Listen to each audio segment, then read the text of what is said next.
VPN. But as much as you try to control how much information you have and how it's protected, there's a lot of places that also have it, and they might not be as careful as you. That's why you need LifeLock. LifeLock monitors millions of data points every second for identity threats. And if your identity is stolen, a LifeLock U.S.-based restoration specialist will solve identity theft issues on your behalf, guaranteed, or your money back. Plus, all LifeLock plans backed by the $1 Million Protection Package, meaning LifeLock will reimburse you up to the limits of your plan if you lose money due to identity theft. You might not be able to control how others handle your personal information, but you can help protect it with LifeLock. Save up to 40% on your first year. Use the promo code Patrick. Get started by calling 1-800-LifeLock or go to LifeLock.com. Use promo code Patrick. That will get you 40% off. Terms apply. LifeLock.com. From the Spurrier's Gridiron Grill Studio, WRUF Gainesville, WD51CGH, WRUF FM,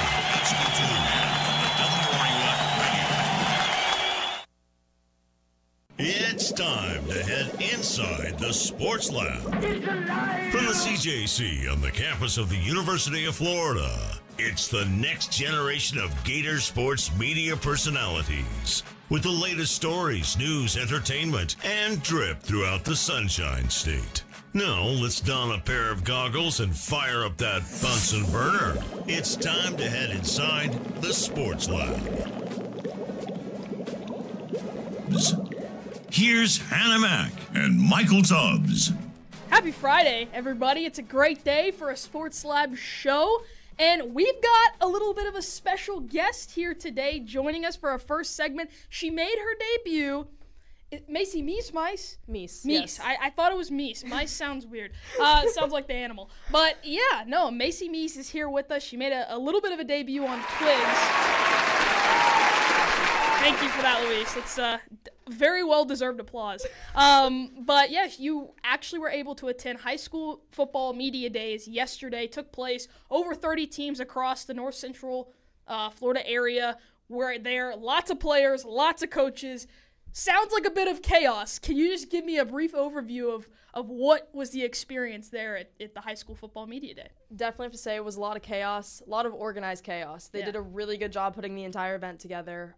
Basically, they had a panel, and all the teams would go up. They had a set schedule. And then there were different tables lining the perimeter of the ballroom that it was in. And there were different media outlets. There were sponsors and different brands just trying to promote. So it was really cool. So all these athletes were able to come in and kind of like make a circle, basically, and then they made their way out. I will say, we got 10, 15 minutes into the flow of things, and you would have 6 teams in there cycling at the same time. So when they said there was a break, there really wasn't a break. It was just go, go, go. But it was so fun and so cool to hear all these athletes' perspectives and coaches especially going into the upcoming season. Yeah, it's a great opportunity, right? Obviously with college sports, there's so much media, but with high school sports especially, depends on the area where you are, but for the teams that are the Chieflands, the Trentons, they might not get an opportunity to do as much media availability. And so that's a great opportunity for a lot of coaches and players. But the big topic of conversation, which is something that is now new to high school sports, is NIL, right? We've seen it with college sports. There's the NCAA settlement. There's so many different rules and regulations that have had to be put in place because this is the reality of what the sports world is now. NIL is a very, very real thing, and athletes, they want to be compensated. Now, Macy, you had the chance to sit down and talk to a handful of athletes about their experience with NIL. Would you say is the overall consensus? Are they for it? Are they against it? Do they even know what it is? What is the opinion on NIL and high school football players in North Central Florida? So I will say there was definitely quite the mix. When it comes to NIL, a bunch of them didn't know entirely what it meant. Some of them thought NIL just meant, that means transferring schools, that means recruiting, things like that. But then I started talking to them and saying, hey, you could get brand deals and things like that. Who knows, maybe you get sponsored by a big sports brand or something, or whatever cleats or whatever equipment you have, you could get sponsored. And then that kind of opened their eyes and said, wow, that's pretty cool. But the reason they all kind of started freaking out was when I explained the rule to them. So basically a year ago, the FHSAA, I think they made a proposal. It was June of 2024, basically saying that athletes would have to declare as amateur in order to reap NIL benefits at the high school level. And just about a week ago, I think it was July 16th, The Florida Board of Education passed that bylaw, so now it's a permanent rule. I think it's like 9.9.5 or something like that. But basically what it means is now high school athletes have to declare as amateur. And when I had told some of these athletes that when I was talking to them, they were like, oh, no, I don't want to do that. So they didn't even know what amateur meant. But I'm like, you know what? I'm happy that I was able to kind of open the door to that conversation, not necessarily trying to sway them one way or the other, but just understand what's going on around them. Yeah, and I mean, that's something moving forward. There should probably be more education put in place for all of these athletes to understand, one, what NIL is, two, what the options are for them in their location and their school that they're at, and three, what are the steps that they have to take to then be involved in this, and to explain all the terminology, which we're talking about 15 to 18-year-old kids that are playing high school sports. They have no idea. Their parents have no idea. Their coaches probably don't even have any idea. And so that's definitely something that we're going to have to see progress moving forward. But you actually have a little bit of a personal experience with NIL. There's someone in your family that is involved with that. Can you talk a little bit about that and how... Thank you, Luis. And what insider information you have just seeing that firsthand with someone that's in your family. Right. So I will say he hasn't encountered NIL deals, but my younger brother, he plays or not college football. He wants to play college football, but maybe one day. One day, hopefully. Yeah. He wants to play he's playing high school football down in South Florida, and they've kind of seen these talks as well.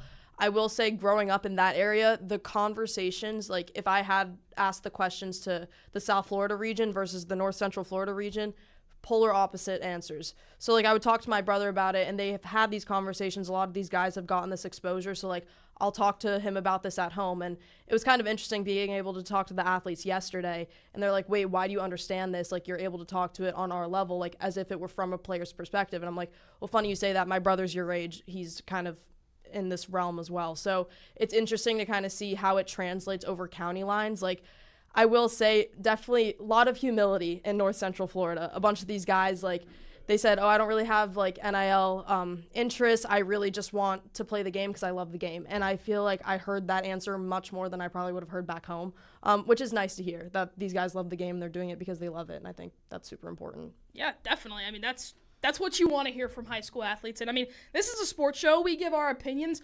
What do you guys think? Is this something, we think that high school athletes should have the opportunity to be involved with NIL? Is this something that needs to be really regulated before it takes off? And especially in a place like Gainesville where we're not down south. We're not in a central hub for football. Obviously, there are some powerhouse teams. There's the Hawthorns of the world. There's the Buchholz teams. But the center of Texas or the center of California, where high school football might be a little bit bigger. It's huge in Florida, but not necessarily in Gainesville as much as other spots.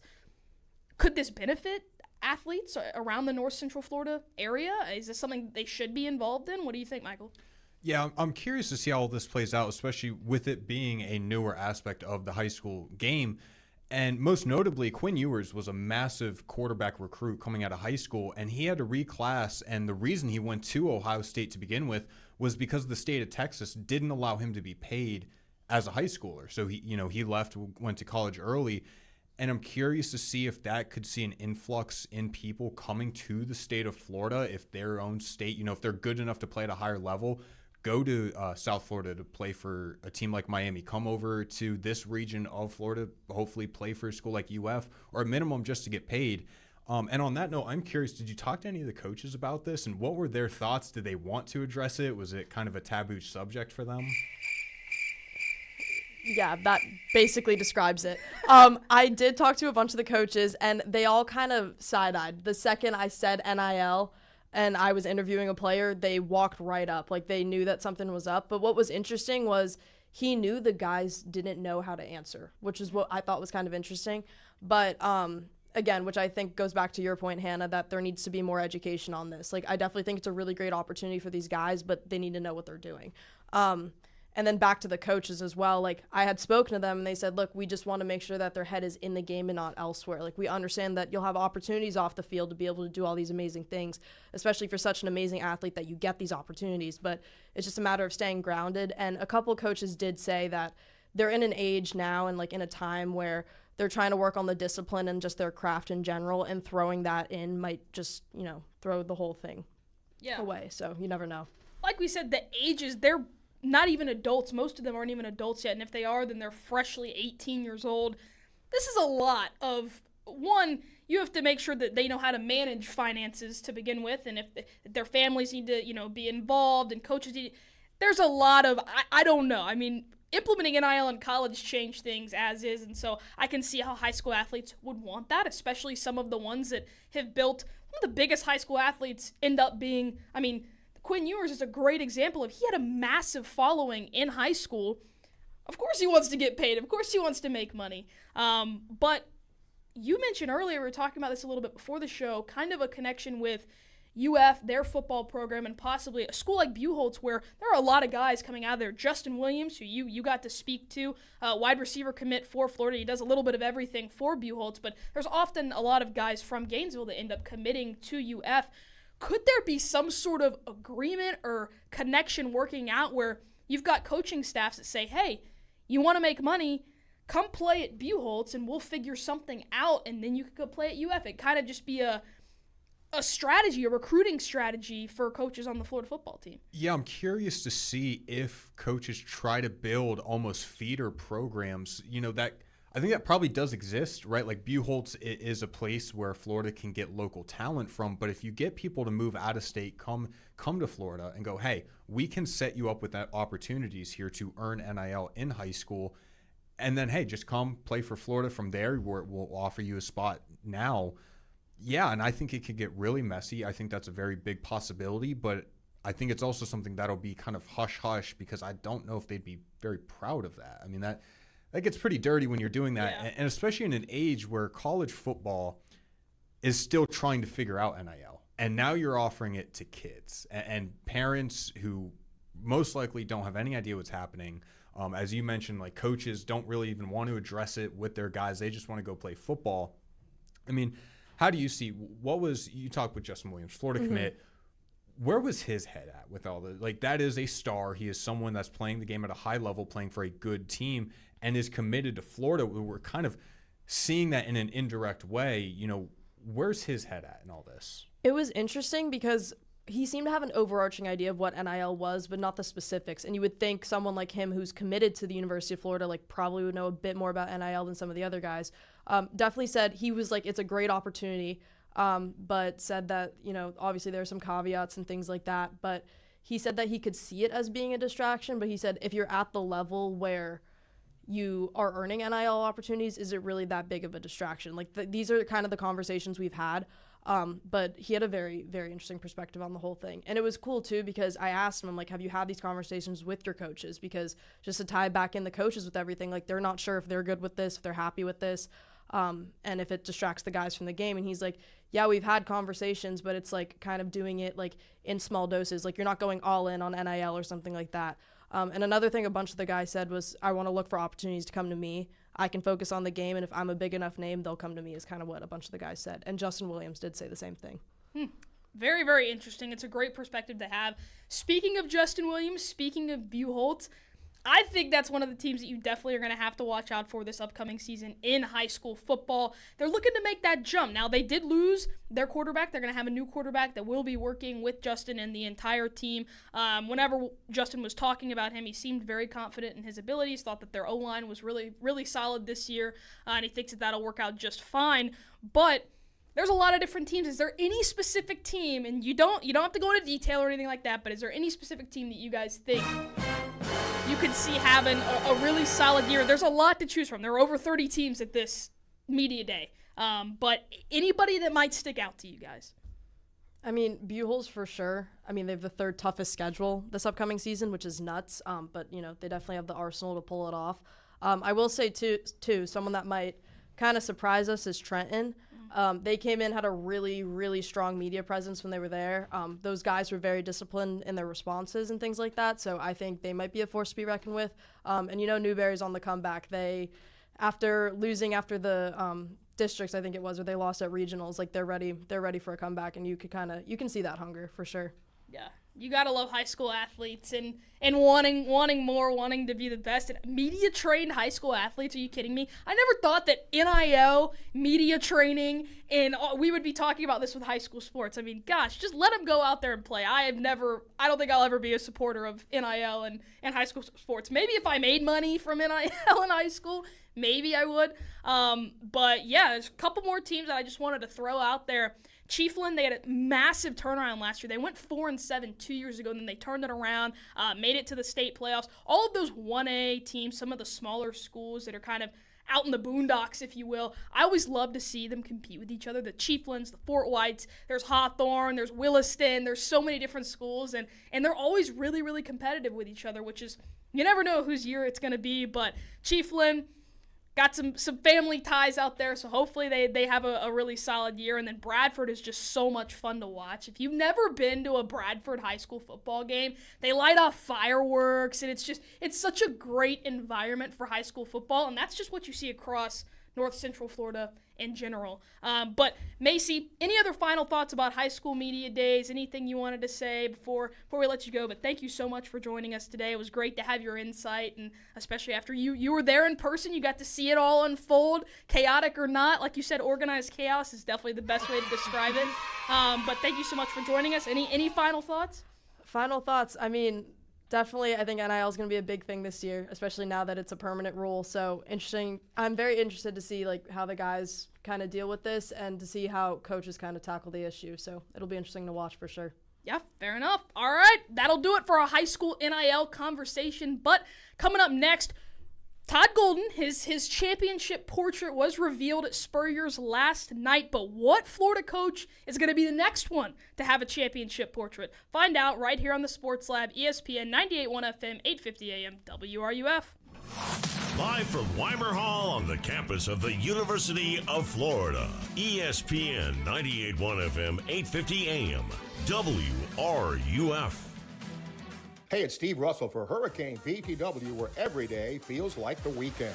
Fresh, never frozen chicken wings, tossed in over 30 bold flavors, paired with ice-cold beer, all in a laid-back, beachy atmosphere. And with every game on the big screens, it's the ultimate escape in your home for sports, too. Great food, cold drinks, and all the games. That's Hurricane BTW. Escape the ordinary and find your spot at hurricanewings.com.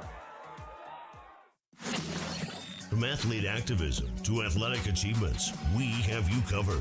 Your home for every important sports story. ESPN 98.1 FM, 850 AM, WRUF, the home of the Florida Gators. More of the Sports Lab right here on ESPN 98.1 FM, 850 AM, WRUF, and anywhere in the world on the WRUF radio app. Here's Hannah Mack and Michael Duggs. We are back, and make sure, just want to plug this out real quick. We are live on YouTube, ESPN Gainesville, home of the Gators. Make sure to comment anything that you want to mention. We'll read, see what you say, and we'll respond. But right now, we'll hit our sports update as Todd Golden did get his painting up in Spurrier's for winning the national championship this past season. But real quick, before we get into some nitty-gritty news, who will be the next head coach to get painted by James Bates? Whew, it's a tough one. We're gonna choose from 4 different ones right here. That Bates he put this on his story, so thanks for the idea. But we got Jenny Rowland, Ryan Tice, Billy Napier, and Amanda O'Leary. I'm gonna have to go with Jenny Rowland. I think that Florida has won championships in gymnastics prior, but not under Jenny Rowland's tenure. So I really think that they're on the cusp right now, right? Like football, no offense to Billy, but I don't think they're fit to win a national championship this year. Volleyball, it's going to be not a rebuilding year entirely, but they're going to have to work towards getting back to, building a program. Obviously, Mary Weiss, It is sad. It's sad that she's gone. But Ryan Tice, I think he's going to take over the program and do a fine job. It's just going to be a little bit different. Than Amanda O'Leary made it to a Final Four with lacrosse, so it's a solid answer. It's just, I don't know, the teams, the North Carolinas of the world, and there's a few other teams in lacrosse that are just insanely dominant. That Boston College and Northwestern, those were the main three that they're very, very hard to beat. So I'm going to go with, that was a very long and roundabout answer for me to say gymnastics, Jenny Rowland. That's what I'm rocking with there. What about you, Michael? Yeah, I thought you were going somewhere else. I'm going Jenny Rowland too. Okay. I think this team, if Kayla DiCello was part of this team last year, she was training for the Olympics. But if she was on this team 2 years ago. Last year, she was training for the Olympics, missed her sophomore year, came back last year, but had torn her Achilles and missed the season. If she was back, I think this team with Leanne Wong would have been incredible and kind of the team to beat. But Leanne Wong might be gone, but Kayla DiCello is coming back. Selena Harris-Miranda, the transfer from UCLA, coming into year 2 into this program. She was incredible last year. Anya Pilgrim, again, coming back for her 3rd year. I mean, this team is going to be stacked. It's got the depth to do it. I think this is going to be kind of a sleeper team among all of Florida sports next season. Yeah, I agree. I mean, I think that with gymnastics, there were a handful of young women on the team last year. Gymnasts, thank you. But yeah, there were a handful of freshmen, sophomores that were kind of trying to find their way, and I think there were a couple leaders, obviously Leanne Wong on the team, but whenever you say that Olympians, somebody's training for the Olympics on the Florida gymnastics team, that's not rare. That's happened a lot over the past 10, 15 years. Trinity Thomas, there's a handful of names that are very, very serious gymnasts that could even make an Olympic team. But yeah, gymnastics, they're going to be so much fun to watch, and they are every year. They're competitive every year. Just got to get Oklahoma, the LSUs. They're really, really tough. But again, the SEC, it is what it is. You're competing with the best, and then you end up being the best. So hopefully they can get over that hump and really finally get a national championship after the past few years. But we'll see. Hopefully they get it done. But like you said, gymnastics is not the only team to compete at a global level outside of the regular college season. 15 Gators, 8 current ones, represent 11 countries at the World Aquatics Championships in Singapore. The swimming portion of that competition will begin tomorrow and run through Sunday, August 3rd. J.C. Deacon, the men's golf coach, won his 3rd Florida Open championship.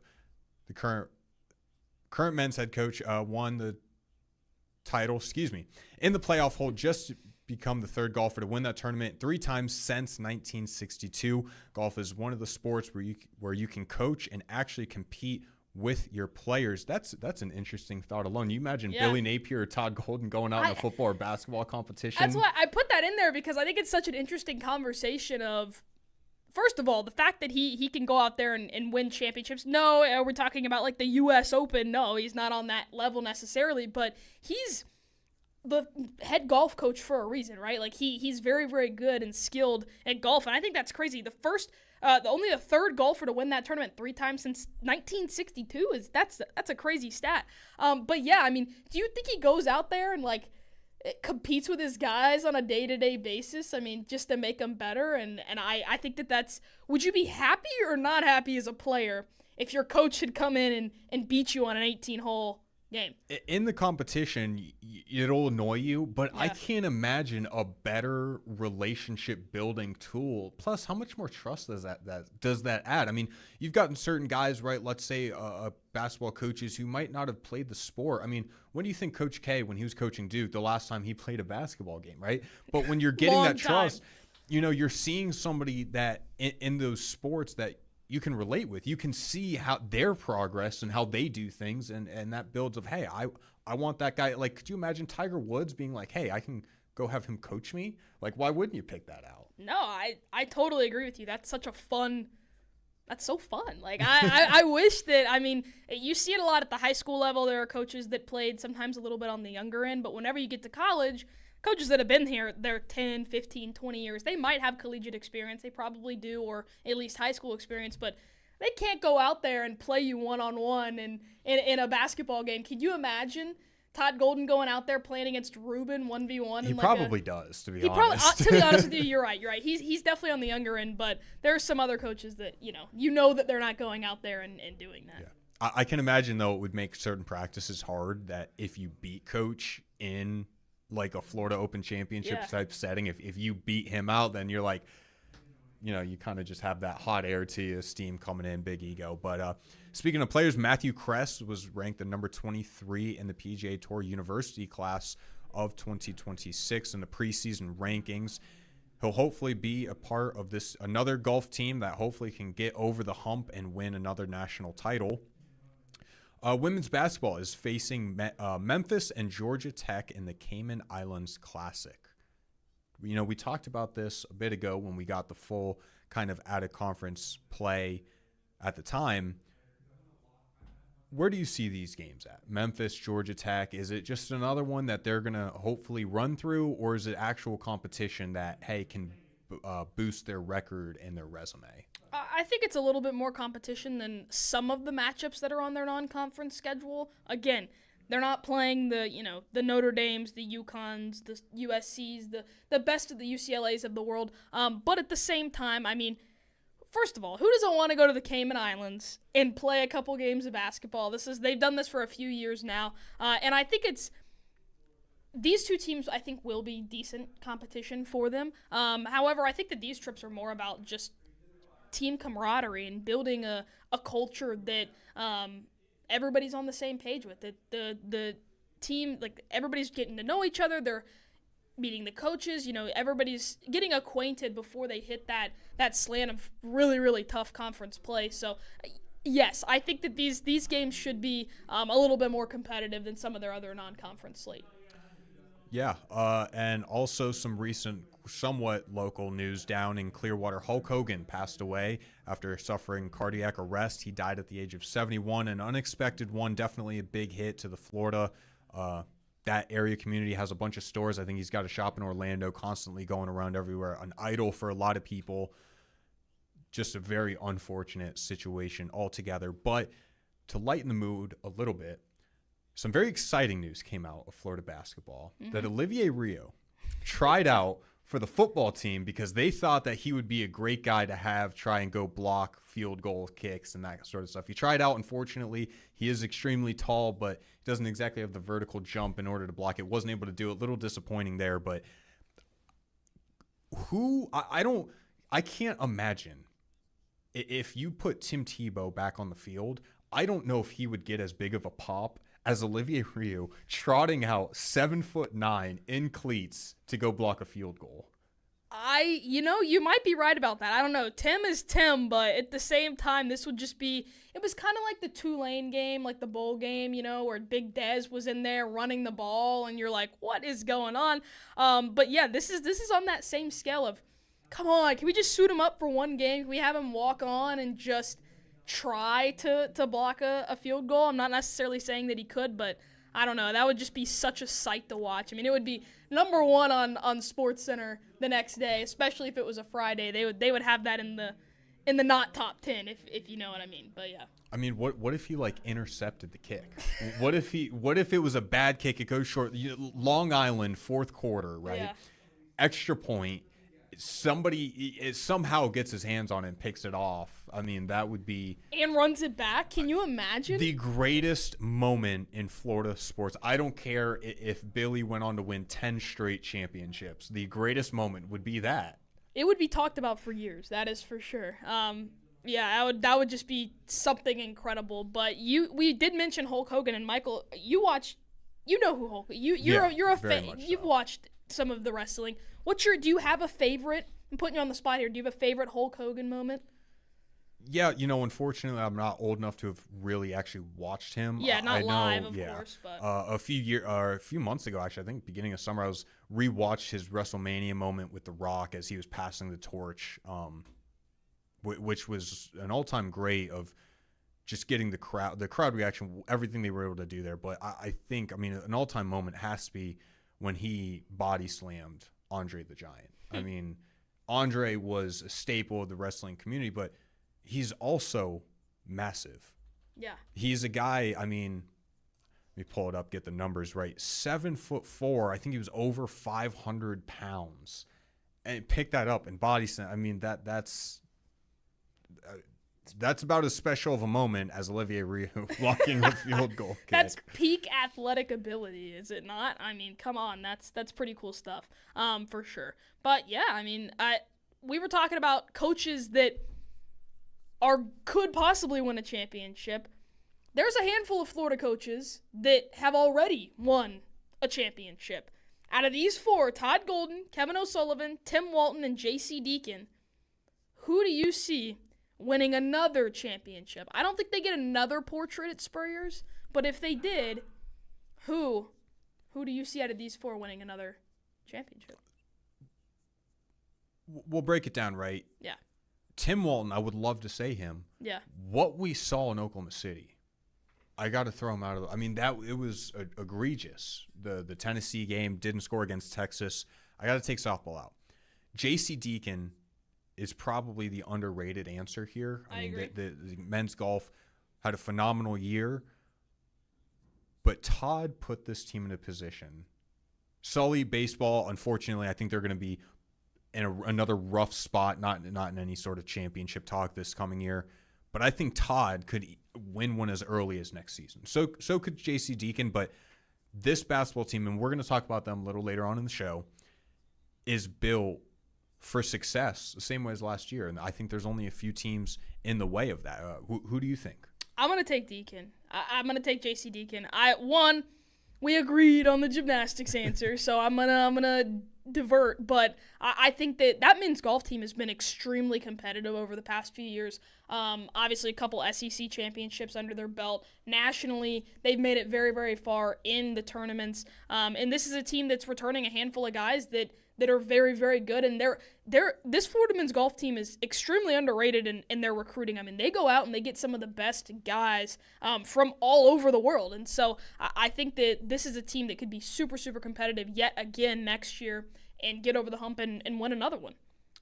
You know, I also want to address the fact that Mike Holloway is not on this list, men's and women's track and field coach, because he simply wins too much. We had to make it at least somewhat of a conversation. That's why Mike Holloway, but he would be probably the correct answer. Definitely. But next up, the Big Ten and ACC Media Days had happened this week. A lot of comments, obviously, a lot of coaches, 2 different conferences. But somebody in particular called out the SEC for their scheduling. Find out who and why they were wrong coming up next on the Sports Lab, ESPN WRUF. From the College of Journalism and Communications, ESPN 98.1 FM and 850 AM WRUF.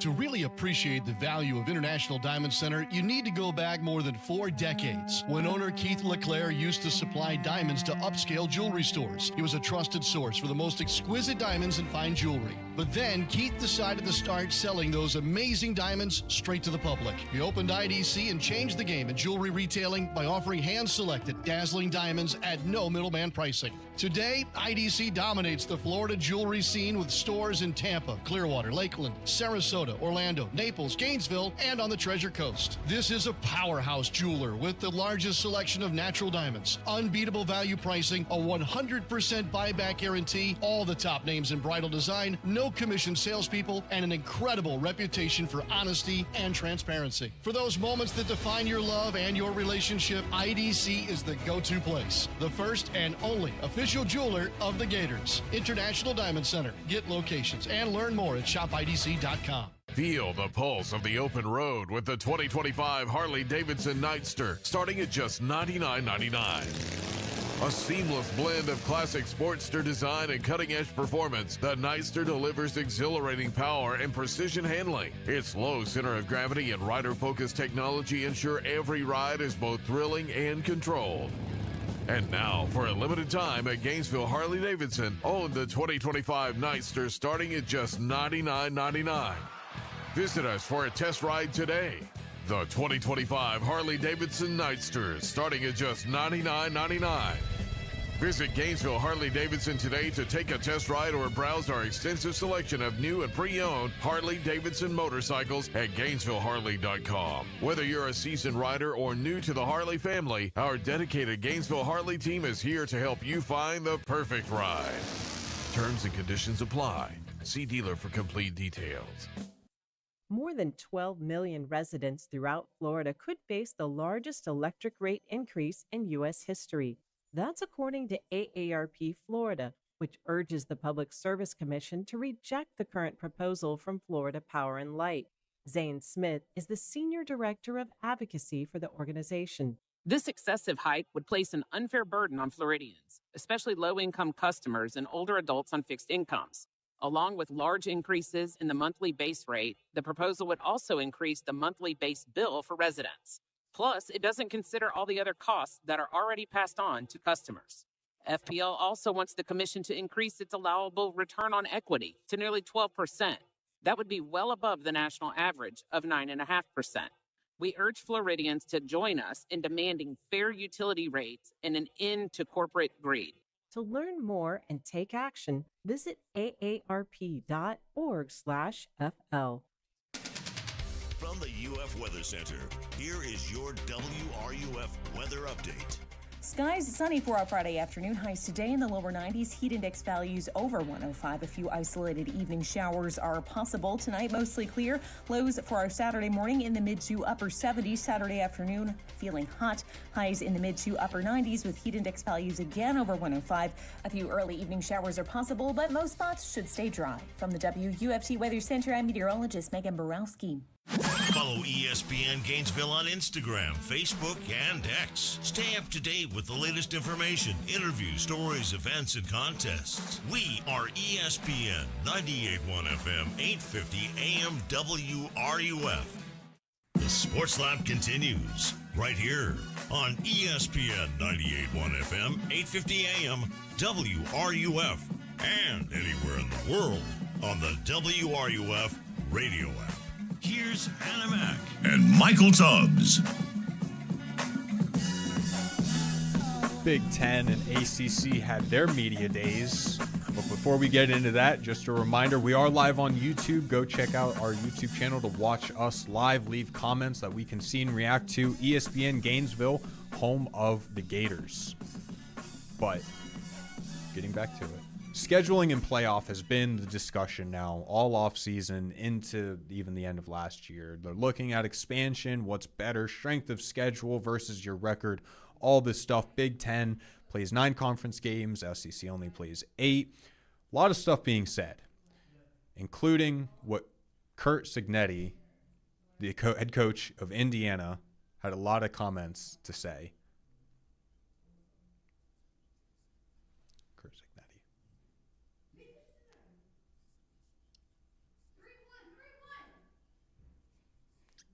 Football, any football guy that's objective will tell you there's a Big Ten in the SEC.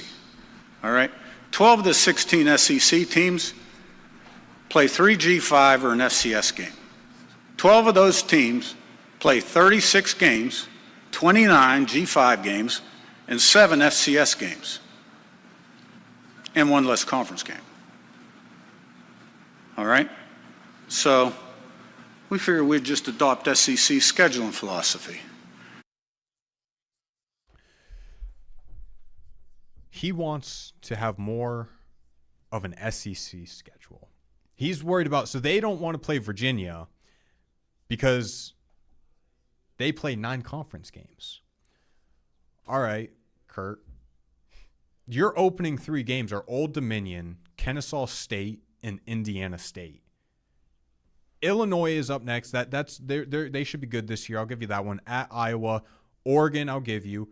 Michigan State, UCLA, Maryland, Penn State, I'll give you. Wisconsin, and Purdue. Are we really going to have this argument or the discussion? You don't want to play Virginia? I mean, Florida alone plays Miami and FSU this year. This is a conversation where you sit there and you just, I feel like I've been shaking my head like the whole day, just trying to understand, trying to give him in some way the benefit of the doubt. But Kurt, you're just flat out wrong, because you're telling me that Indiana's conference schedule is comparable to the Florida Gators conference schedule. That is completely false, not true. They didn't play. They played 2 ranked teams the entire year last year. One, Ohio State, where they got their butts kicked, and then they turned around and they had to play Notre Dame in a bowl game where they also lost. It wasn't as bad of a beating, but still. And Indiana was a team that we were talking about making the college football playoff for pretty much the whole year, because they continued to win time and time again. But it just adds more to the whole entire conversation of, should there be automatic qualifying spots? Should there not be? Should there be a 5-11 model where they're just pulling from the best teams? How much does record play into all of that? It's just going to depend. But, yeah, Kurt's comments, I mean, really? Taking shots at the SEC. You said earlier, you want to trade? We'll trade. You want the toughest schedule in the country? Go ahead. Take it. You want the top 10 toughest schedules in the country? Go ahead. Every single one of them is from the Southeastern Conference, Kurt. So's 11. So is 11. The top 11. Thank you. Oh, gosh. Those are great. Just get you fired up. There was a graphic the SEC network put up of the toughest teams, and it was the top 10, hardest schedules, 1 through 10 were all SEC, but LSU's 11, so they had to put like a little mark at the bottom, like 11's also SEC. Yep. Like, it's just SEC, and it's just crazy to think that they had that. And I know another comment that was made over in the ACC was SMU's head coach, and he made a comment that there had only been, so many SEC champions since like the 60s. And he made that argument of, I view that as a top-heavy conference. That doesn't mean depth. Really? Or we really want to have these conversations? You're in the ACC. You want to talk about depth? You really want to go there? I can't actually fathom these conversations that these other conferences are having. I mean, the Big 12 came out and their commissioner talking and everything. They said, they're going to be more competitive. They're looking to grow their league, and it was very, centered around them, their skill set. I think they know where they sit. But, I mean, we're getting Indiana and SMU's head coaches coming out taking shots at the SEC. Schedule us. See what happens. Yeah, I don't know. What comes to mind is, like, look at a team like South Carolina. Unfortunately, they lost their bowl game to Illinois, which doesn't really help us in this argument. But it simply is the fact of, like, Alabama, Georgia, Ole Miss, Texas, Oklahoma are now in the league. LSU, Florida typically is great. I mean, outside of an Oregon, who's a newer successful team that hasn't actually won much, Ohio State, Michigan, Penn State, USC, what's that, 5, 6 maybe of a 16, 18 team conference? I mean, what are we talking about here? It just doesn't make any sense. Yeah, but it's baffling.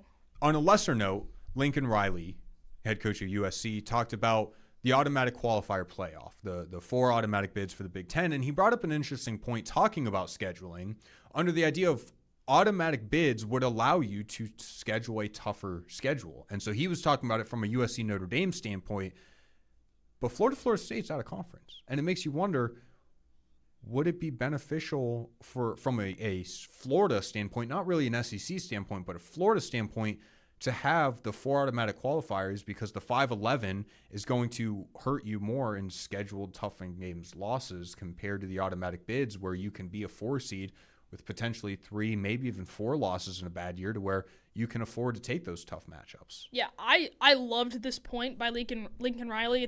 I've never necessarily agreed with everything that he's done in college football, but this, I really, really like the point that he made. And it's a great one, because you've got USC, Notre Dame, you said Florida State, South Carolina Clemson. These are all matchups that not only make teams better, not only add to a possible already tough schedule, but this is what the fans want to see. I mean, Florida fans go the entire year waiting for the Florida State matchup because it's so heated. I mean, if you don't know people from Tallahassee that you talk trash about with the entire week leading up to this game, then you haven't lived. I mean, this is the best part of college football, is these rivalries.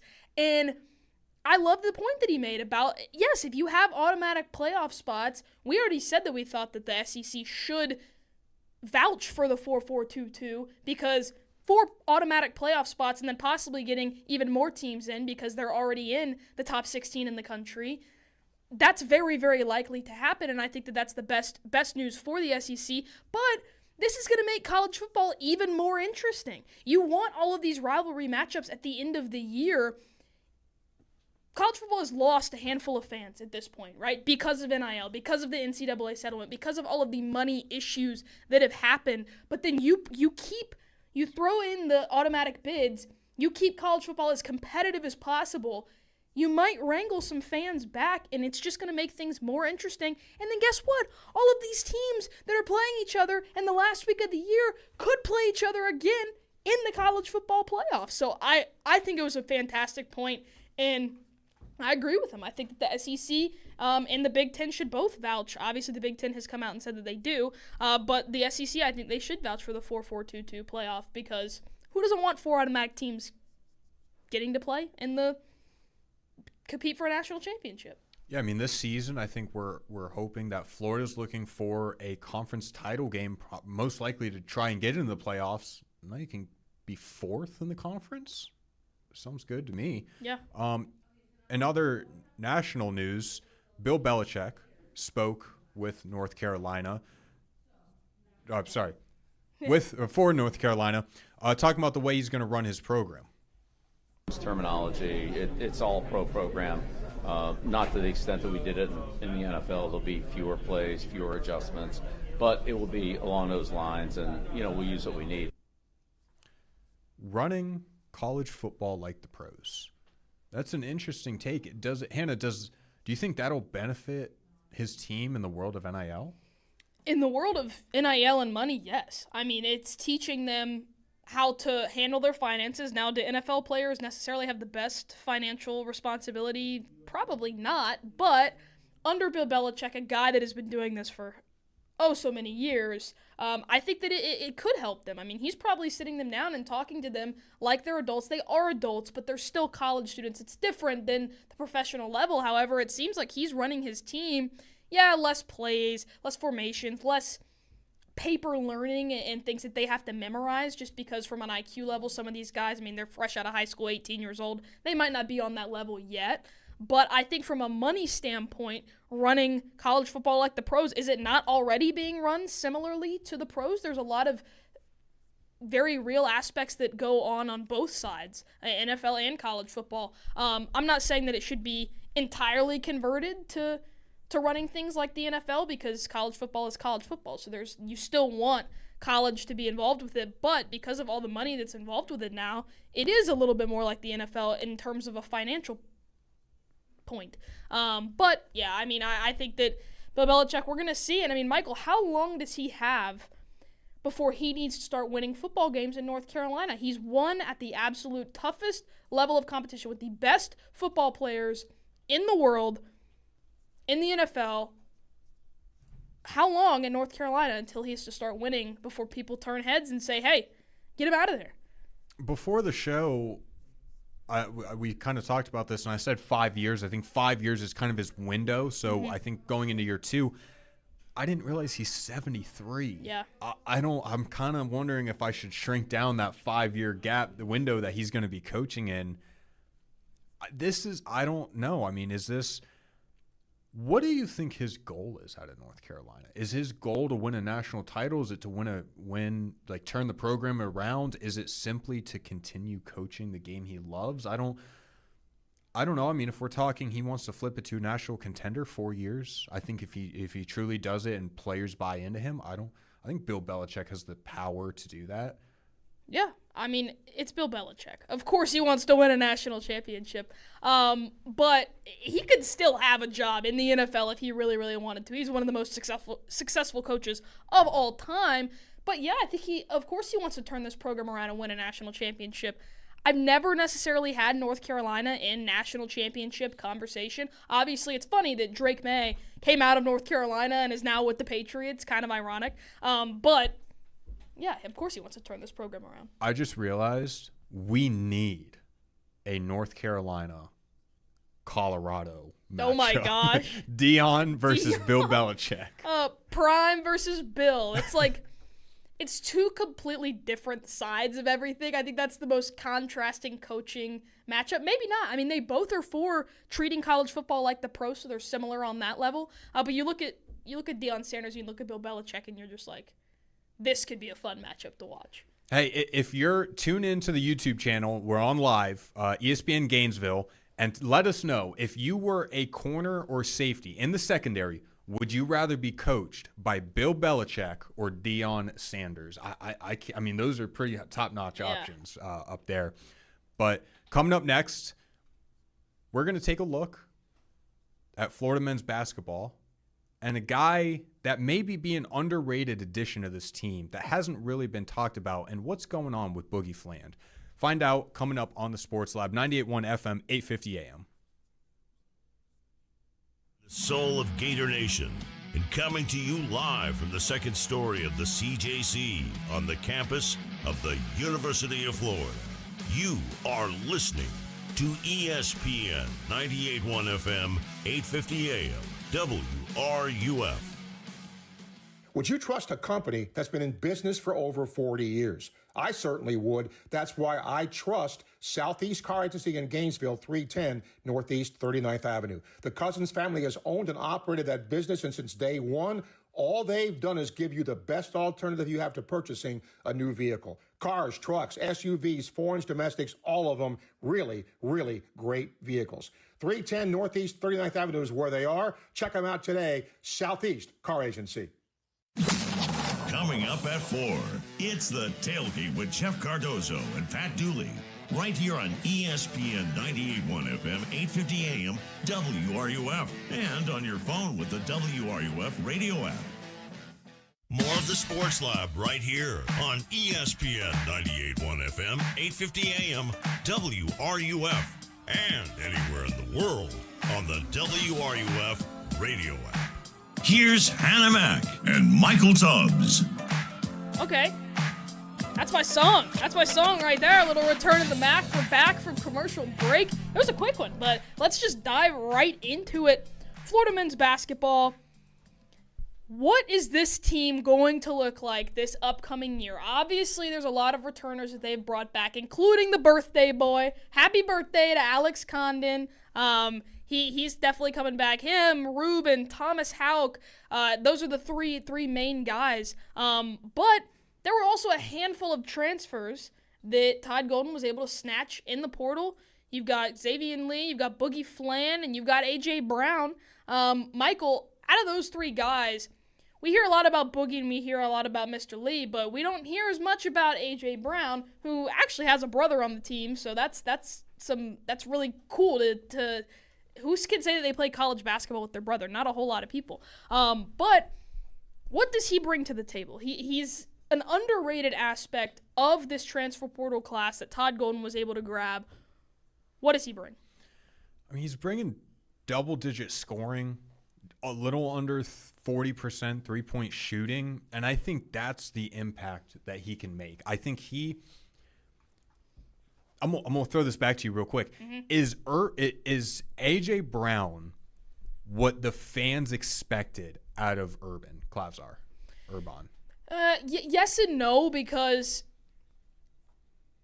Urban he's a three-point specialist, right? Like, that's his thing. He's not as big and as physical as A.J. Brown is going to be for this team. A.J.'s going to serve a lot more purposes than Urban does. But from the standpoint of shooting, out of those three, out of Boogie, Xavier, and A.J., I think he's going to have to carry a pretty solid load from beyond the arc because, listen, he's not going to be bringing the ball up the floor most of the time. It's going to be one of those other two guys. He needs to be ready. He's going to have to be a spot-up shooter a handful of the time, and I think that he can definitely knock down the shots, but we could really see him being one of the main shooters on this squad, especially because Urban, is he the best shooter on this team? Probably, just from a statistical standpoint. And I mean, he, like I said, three-point specialist. He knows what he's doing, but from a size standpoint, you cannot have him in there against an Auburn team in the O-Dome, late in the fourth quarter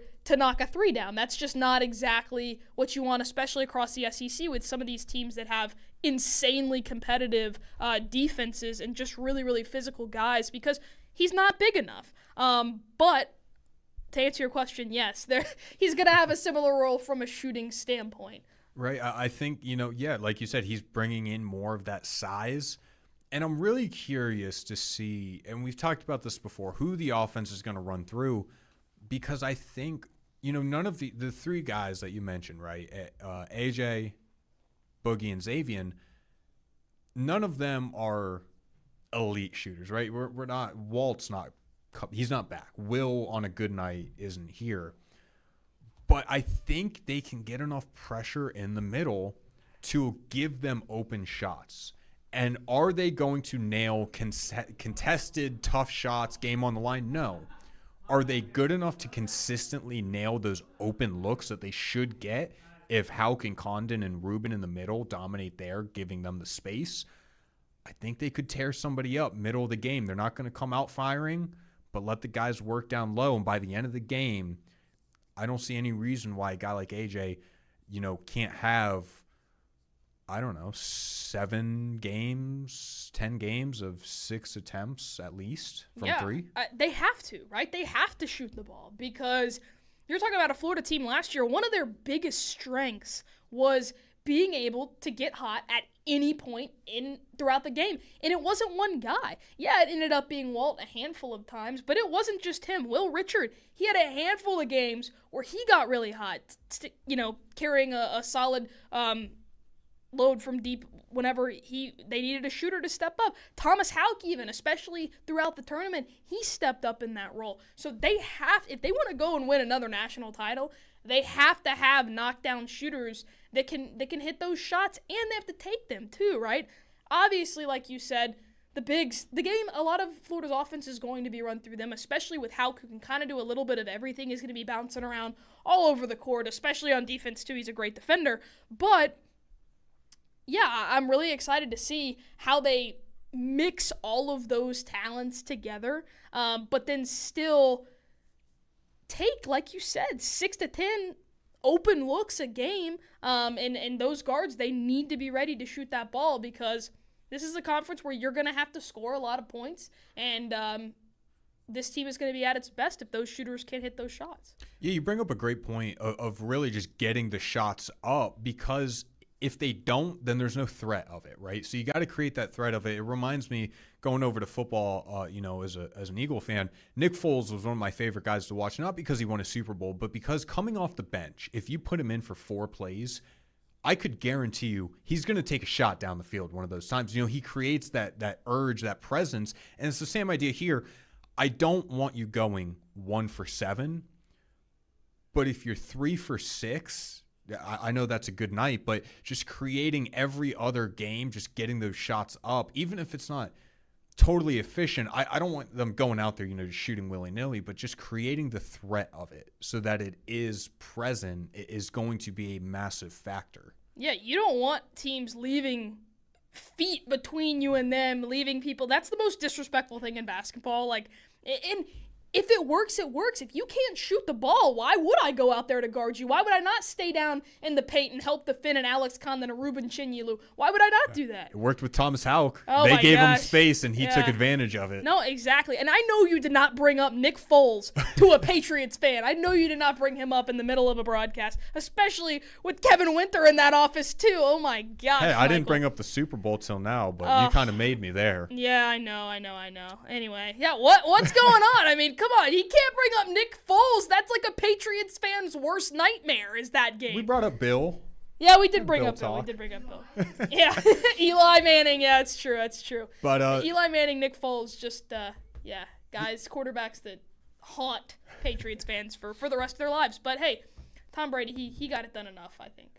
Yeah, I don't know how this became a Patriots talk. Listen, I had to throw you under the bus for bringing him up. I knew throwing his name out there would I wanted to do. That's why I said backup coming in, call it 4 plays. But Alex Lloyd is another name. I'm very him and CJ as the freshman. I'm very interested to see what they are. But CJ, I think, is in a position maybe to be more relied upon. I think he'll be the fans. I think the fans kind of know that they're going to get something out of him. Mm-hmm.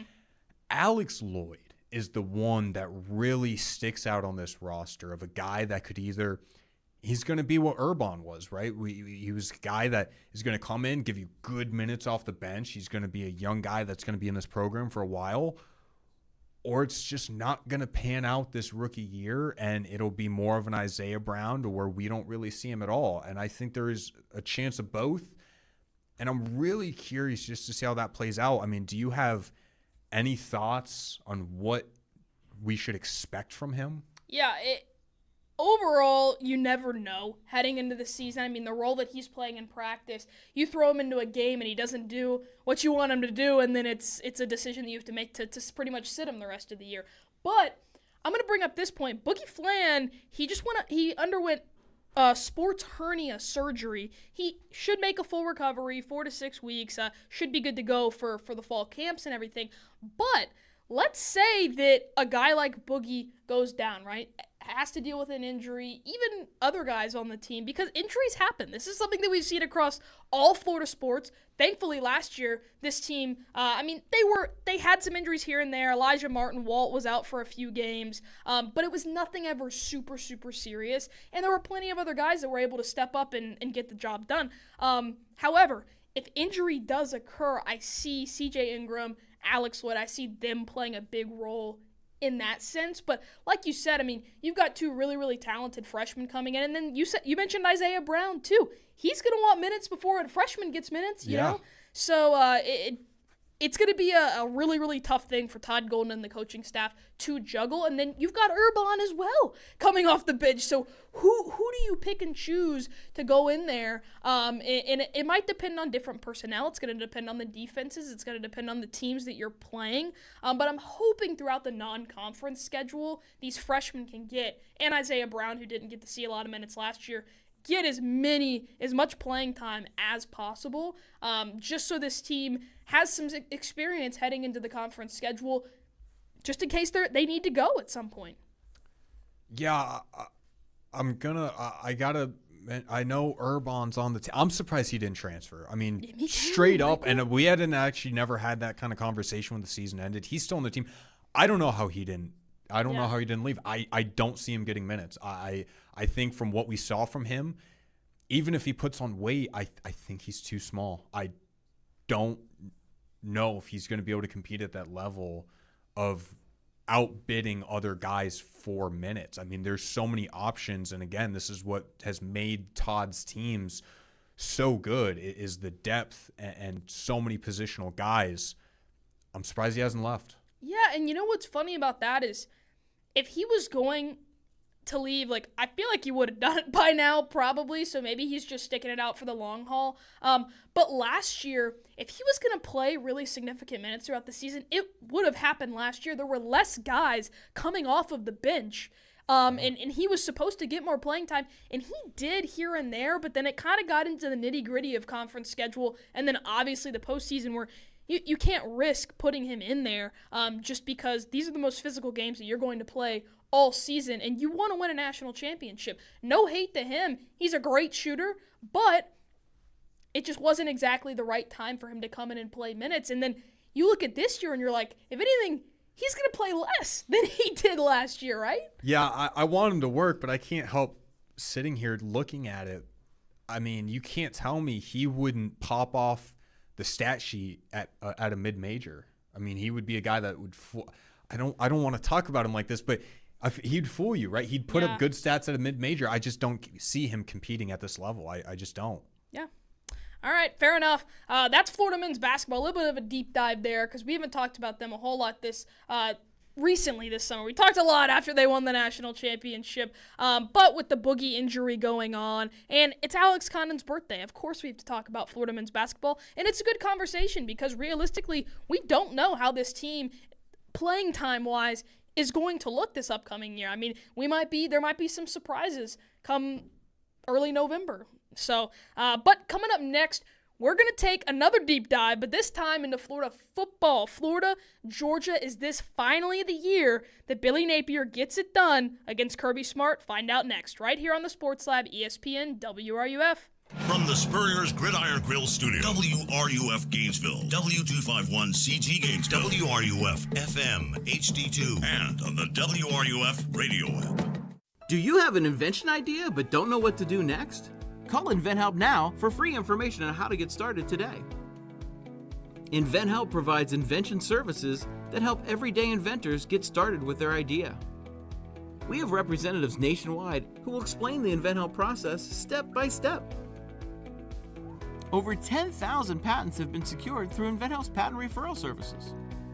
Our services include professional materials needed to showcase your invention, and 3D animation and prototype modeling that help you demonstrate your idea. Get down to the details of your idea with a technical drawing.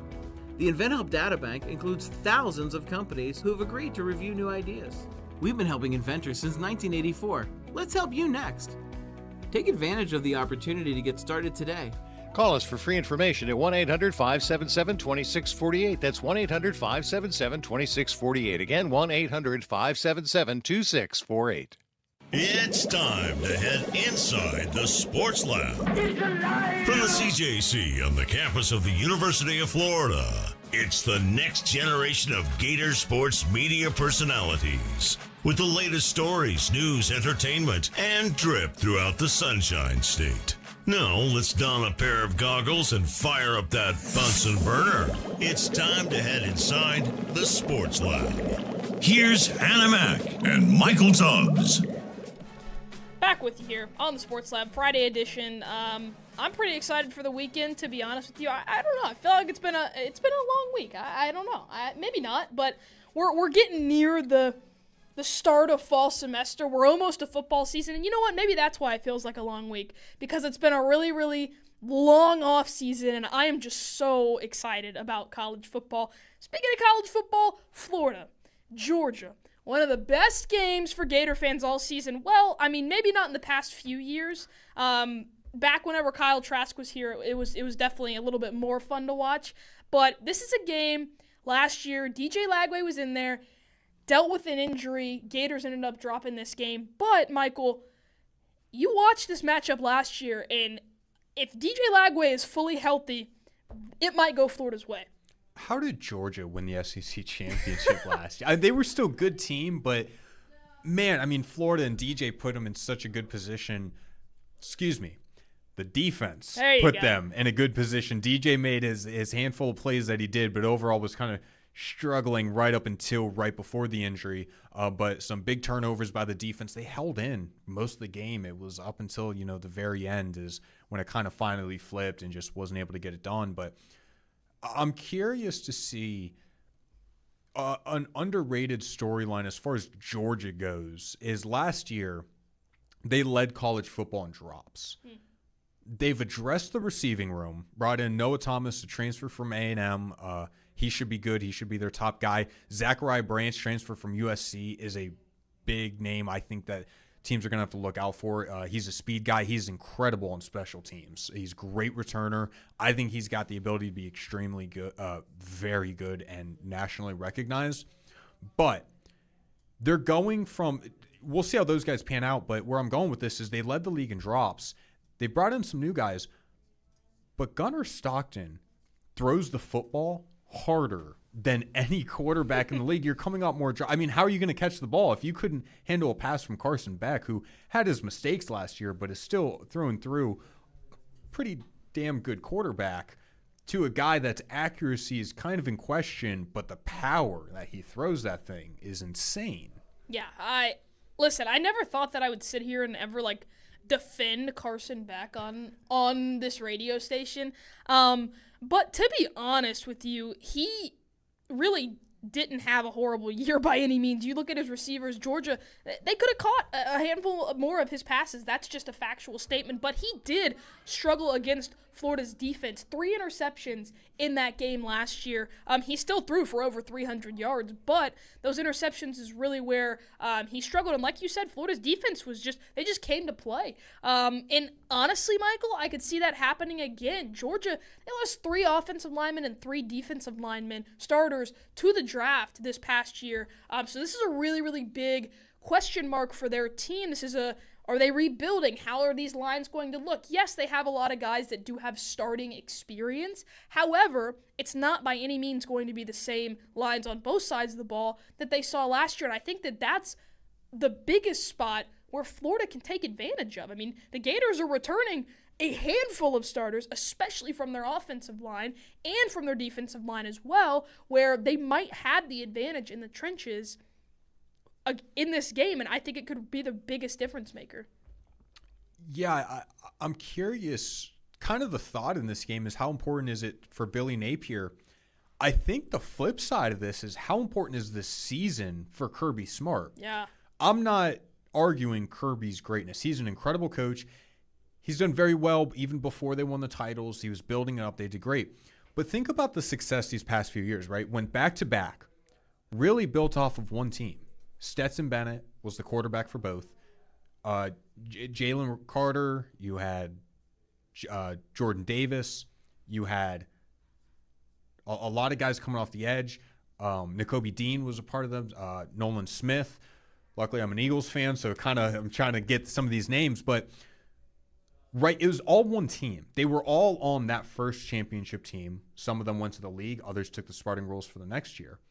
Then what happened? They were left out of the playoff, was 5th. I think they played FSU in the Orange Bowl, I believe. Smoked them. Probably should have made the 4-team playoff. They should have that year. They would have three-peated. They probably should have. Just had to say that, yeah. But they didn't. And the talent was there. I don't know I thought Michigan was the through and through best team, but they certainly would have competed, right? They were at that level. They saw a step back again last year.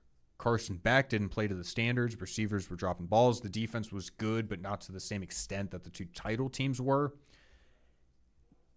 If the offensive line is in question this year, incoming transfer receivers, we'll see how they are. A quarterback in Gunnar Stockton, who I do have confidence in, but does have work to do accuracy-wise. Defensively, doesn't have the same star power. If this kind of sees a downward slope here, I mean, Kirby and Georgia might have just peaked at a 2-year run.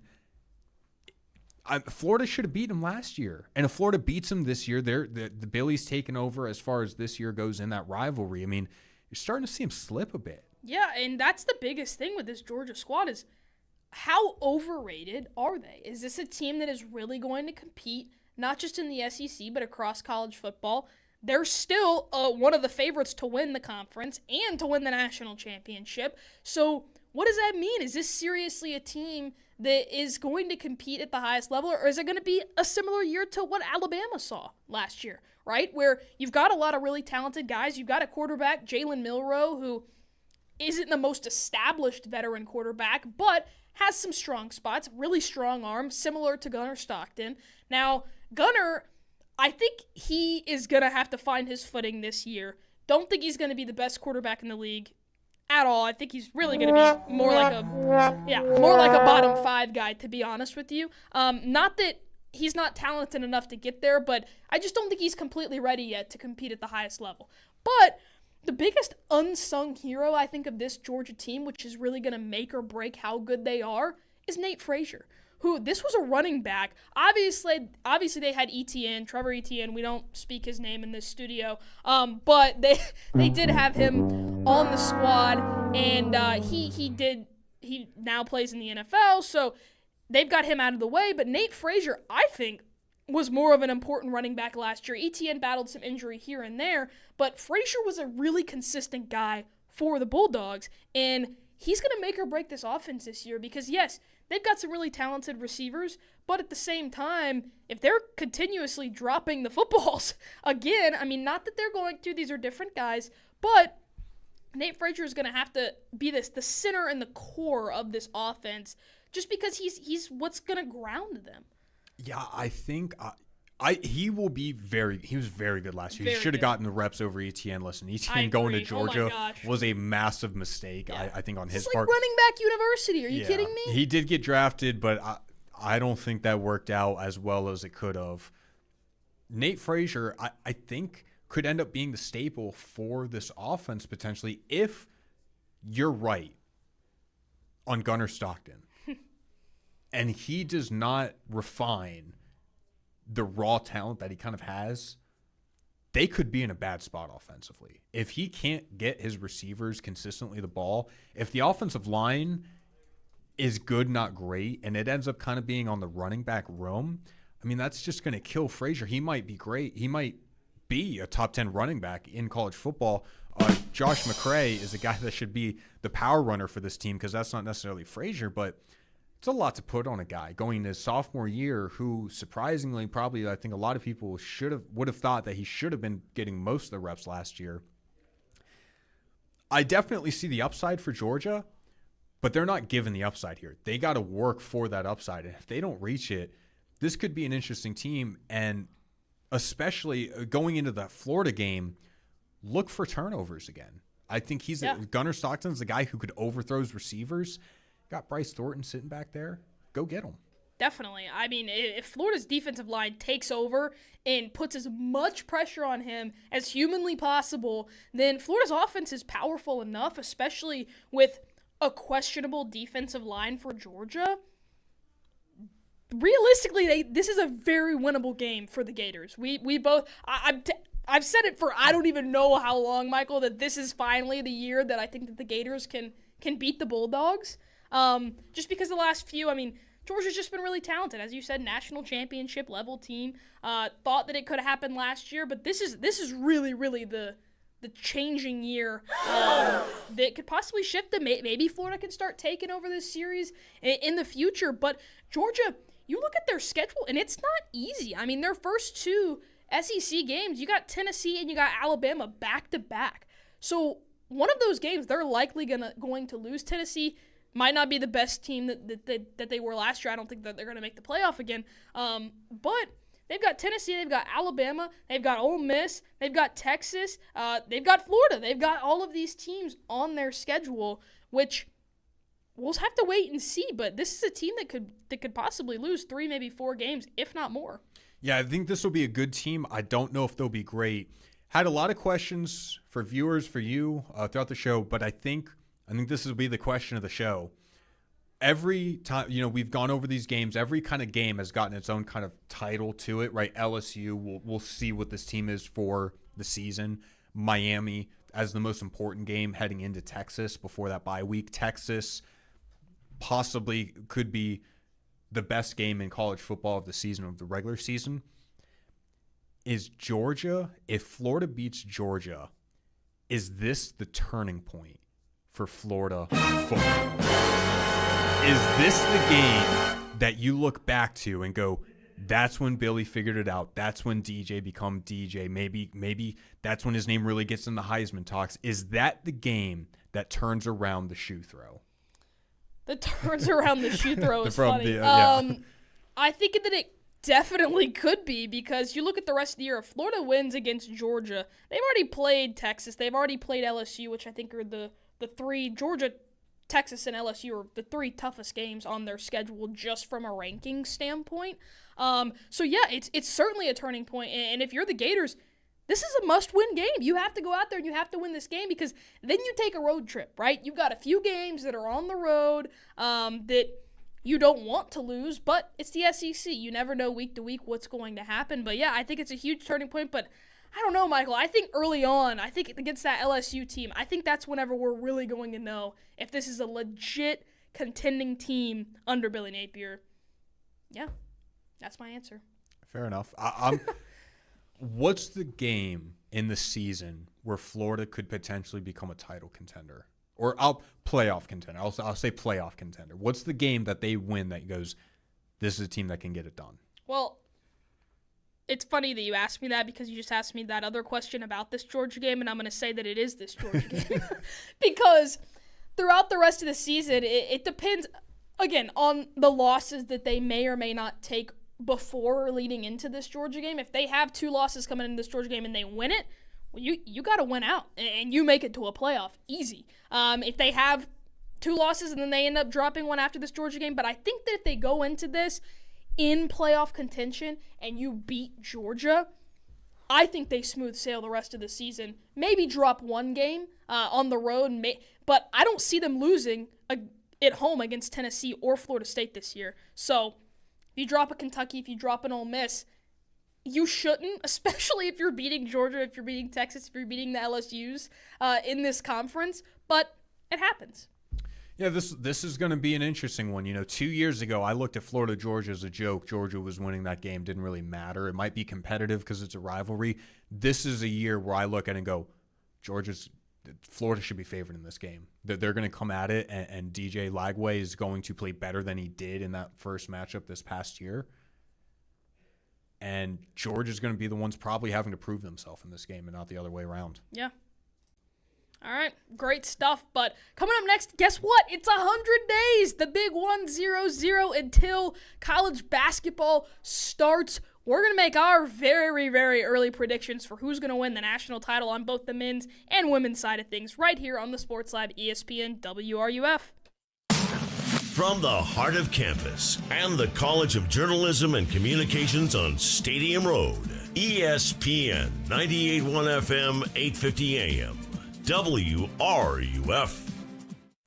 Hi, this is Dr. Art Mowry of Exceptional Dentistry. Listen to what our clients have to say about their experience at Exceptional Dentistry. Probably one of the most important things I've done in my life. Oh, it's life-changing. It affects your every day of your everything in one day. Your self-esteem, your energy, your health, your ambition. You want to socialize more because now you can smile. Before you can't smile because you've got no teeth. You're not going to smile, right? You can't put marshmallows in there, little marshmallows for teeth. So, yeah, it just affects everything in your life. I didn't realize it until I got my implants, how life-changing that really was. This is Dr. Kim Mowry, and if you think you have dental problems that are too big to overcome, we're here for you. Please visit us at exceptionaldentistry.com. That's exceptionaldentistry.com. Feel the pulse of the open road with the 2025 Harley-Davidson Nightster, starting at just $99.99. A seamless blend of classic Sportster design and cutting-edge performance, the Nightster delivers exhilarating power and precision handling. Its low center of gravity and rider-focused technology ensure every ride is both thrilling and controlled. And now, for a limited time at Gainesville Harley-Davidson, own the 2025 Nightster starting at just $99.99. Visit us for a test ride today. The 2025 Harley-Davidson Nightster, starting at just $99.99. Visit Gainesville Harley-Davidson today to take a test ride or browse our extensive selection of new and pre-owned Harley-Davidson motorcycles at GainesvilleHarley.com. Whether you're a seasoned rider or new to the Harley family, our dedicated Gainesville Harley team is here to help you find the perfect ride. Terms and conditions apply. See dealer for complete details. It's Spurrier's Gridiron Grill's 4-year anniversary, and you're invited to the celebration party on Monday, August 11th. It's time to celebrate and give back to a cause that matters a great deal to our community, the Ronald McDonald House. Join us Monday, August 11th for a night of limitless food, exceptionally fun times, and an anniversary party worthy of the playbook. But hurry, this event will sell out. Tell them, Coach. It's going to be a great night. Get your tickets at spurriers.com. I'm Jenna Fisher. And I'm Angela Kinsey. And together we have the podcast Office Ladies. Just because we finished rewatching The Office does not mean we're going anywhere. Every Wednesday, we'll be sharing even more exclusive stories from The Office and our friendship with brand new guests. Plus, you can revisit all the Office Ladies rewatch episodes every Monday with new bonus tidbits before every episode. So follow and listen to Office Ladies on the free Odyssey app and wherever you get your podcasts. We are your home for the Rays, the Lightning, and the Bucks. We are proud to bring Tampa to Gainesville. ESPN 98.1 FM, 850 AM, WRUF. The Sports Lab continues right here on ESPN 98.1 FM, 850 AM, WRUF, and anywhere in the world on the WRUF radio app. Here's Hannah Mack and Michael Tubbs. Okay, Friday vibes. Let's go. Let's have some fun. And it's time for a sports update. These are exciting because we have conversations this entire show. But this is, we get to be creative with our sports updates. We get to have a little bit of fun with it. But 15 Gators are going to represent 11 different countries at the World Aquatics Championships in Singapore. The swimming portion of the competition will begin tomorrow and run through Sunday, August 3rd. Wow. World Aquatics Championships. Listen, I'm not anywhere near professional swimmer level. I get tired treading water for 5-10 minutes, but what these athletes do is really incredible, and it doesn't surprise me that the World Aquatics, what is that? Swimming, and we mentioned, how great the track and field team is earlier, and the coaches that are going to win another national championship, and swimming is pretty much, they're very, very close to like the track and field type of level, where they get the best of the best, turn players into Olympians. It's incredible what they do, that's for sure. Speaking of great coaches, J.C. Deacon, he won the Florida Open Championship title. The current Florida head men's golf coach, he's won the title in a playoff hole to become just the third golfer to win the tournament 3 times since 1962. That's been a little while. And golf is one of the sports where I feel like, especially here at the University of Florida with J.C. Deacon, you can kind of compete with your players if you want to. Makes it more competitive. You have a great relationship with your coach. There's no negatives to that at all. No, there's only more practice, and it's healthy competition. Yeah. What better way would you want to spend your free time outside of playing college golf and competing in it than to go on an outside golf tournament and see your head coach and have to play him when you're trying to get away? Exactly. The SEC championship and the national championships, they're not enough for J.C. Deacon. He's got to bring home some hardware of his own. But one of the players on his team is Matthew Kress. He is ranked number 23 in the PGA Tour University class of 2026 in those preseason rankings.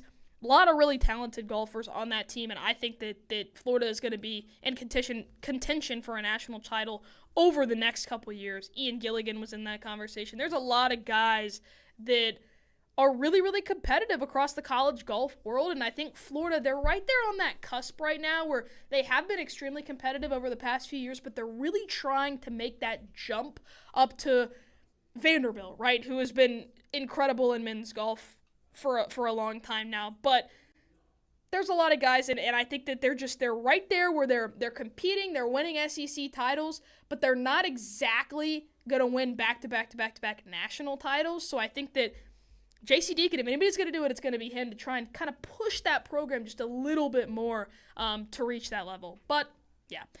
Now, Florida men's basketball, we had a whole conversation earlier about what this team looks like, who's going to play what role, how Todd Golden is going to manage the playing time of all of these really talented guys, especially a couple new guys that they brought in, not just transfers, but freshman talent as well. So there's a lot to take into account, but Boogie Flan, he actually did just undergo sports hernia surgery, nothing super, super serious. His recovery time is about 4 to 6 weeks, and he is expected to be good to go for fall camp. That is good. Any sort of injury, hernias are no joke. You don't want to mess around with that. And apparently, this is something that could be common across Gator athletes. I don't know what's going on with this, but DJ Lagway may have had a hernia reoccurring situation at some point in his career. But yeah, Boogie Flan, he should be good to go. Now, Michael, we never want to speak injuries into existence, but what is the one player on this team? There's so many different key pieces. You've got two big, Alex Cott and Ruben Chinyelu, who are going to be key.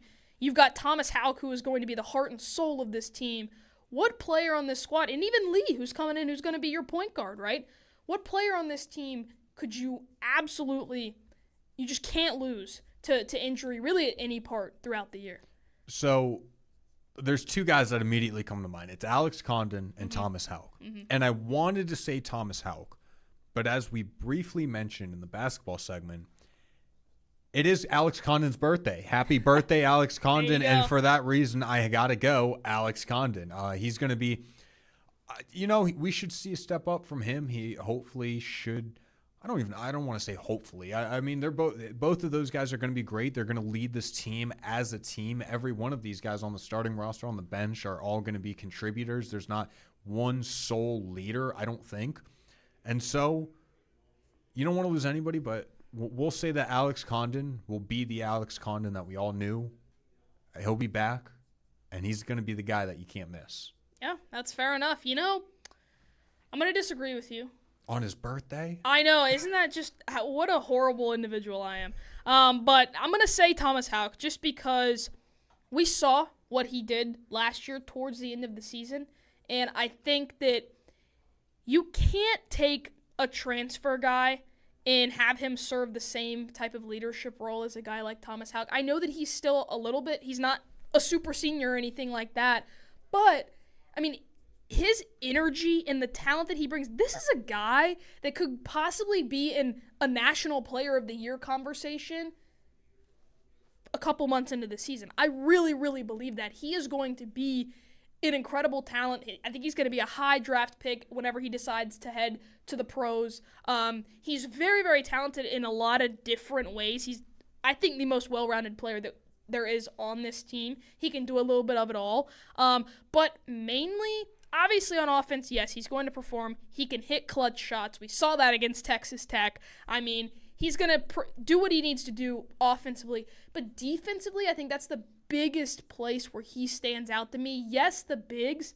You've got Alex, you've got Ruben, who are going to be incredibly important down low. But I think a guy like Thomas Houck is going to fill an Elijah Martin dog mentality type of role, and I think you cannot be without him at any point in the season, not just for what he does on the court offensively and defensively, but for his leadership in the locker room. I think that he's going to be a really, really crucial part of that and be the vocal leader that Walt and Will were, and Elijah, on this team last year. Thomas Houck might be more of a Swiss Army knife of basketball than Draymond Green is. I mean, he literally... You ask him to shoot, he can shoot. You ask him to defend, he can defend. Pass, he does everything. Draymond Green is crazy. Well, is there a better it's Swiss Army? I mean, Draymond does everything. He can pass, he can score, he can defend. Yeah, he's not the best 3-point shooter. No, but he can score. He can score. He can score. And hey, I've seen him knock down a couple threes. You want me to compare Thomas Houck to LeBron? Yeah, I know. I see what you mean. There's scales. There's levels to these things. Yeah, not quite. Maybe one day Thomas Houck. But I genuinely do think that whether he'll be in the National Player of the Year conversation, I don't know. But I think he should absolutely be a top 10 player throughout the season. Yeah, for sure. Now, college basketball, like I said, 100 days, the big 100. We're getting there. It's college football's a little bit closer, but college basketball, you can still feel the remnants of the national championship that Florida won, how exciting that March Madness tournament was. Now moving into this upcoming college basketball season, Michael, we're going to make some really, really early predictions of who we think the national champions are going to be. And let me get this out of the way. Florida, they have the opportunity to go back-to-back. Our answers, we're not going to say Florida because, no, we're not going to do that right now. I want us to look at it from a holistic point of view. Obviously, we both want to say Florida, but I'm going to challenge you to give me a different team, men's and women's side. You can take men's first, I'll take women's first, and then we can go back and forth a little bit. I'm going to answer with one school. Okay. I think it's the UConn Huskies. One school. I think they get both ends. Their women's program is unbelievable. They have the best. I think, do they have the best coach in both men's and women's? I mean, Dan Hurley is absolutely unbelievable. He outcoached Todd in a game where they had much less talent and probably should have gotten the win out of it if Walter Clayton Jr. just wasn't Walter Clayton Jr. They're bringing back depth. They're a team to beat. I think the only other teams that immediately come to my mind would be a Duke or Houston, but I think UConn's going to be there to take it. Yeah, it's a great pick, especially on both sides of the ball. I think for the men's side, I think that Houston's going to be really, really hungry this year. I think that they were just absolutely crushed by what happened last year. However, I think that Duke, this is the year that Duke, you've got to make it to a national championship. I think you have consistently, year after year, produced some of the best college basketball players.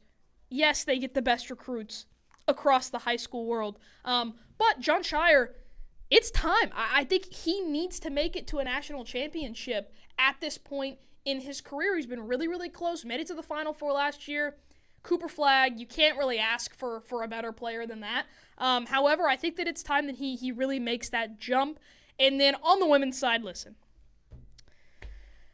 It's going to be the UConn Huskies, and I'm not upset about it because Gino Auriemma has single-handedly gone out there year after year and gotten the best players from every single recruiting class, and this year it's no exception. There are two players that are gonna lead that team, AZ Fudd and Sarah Strong.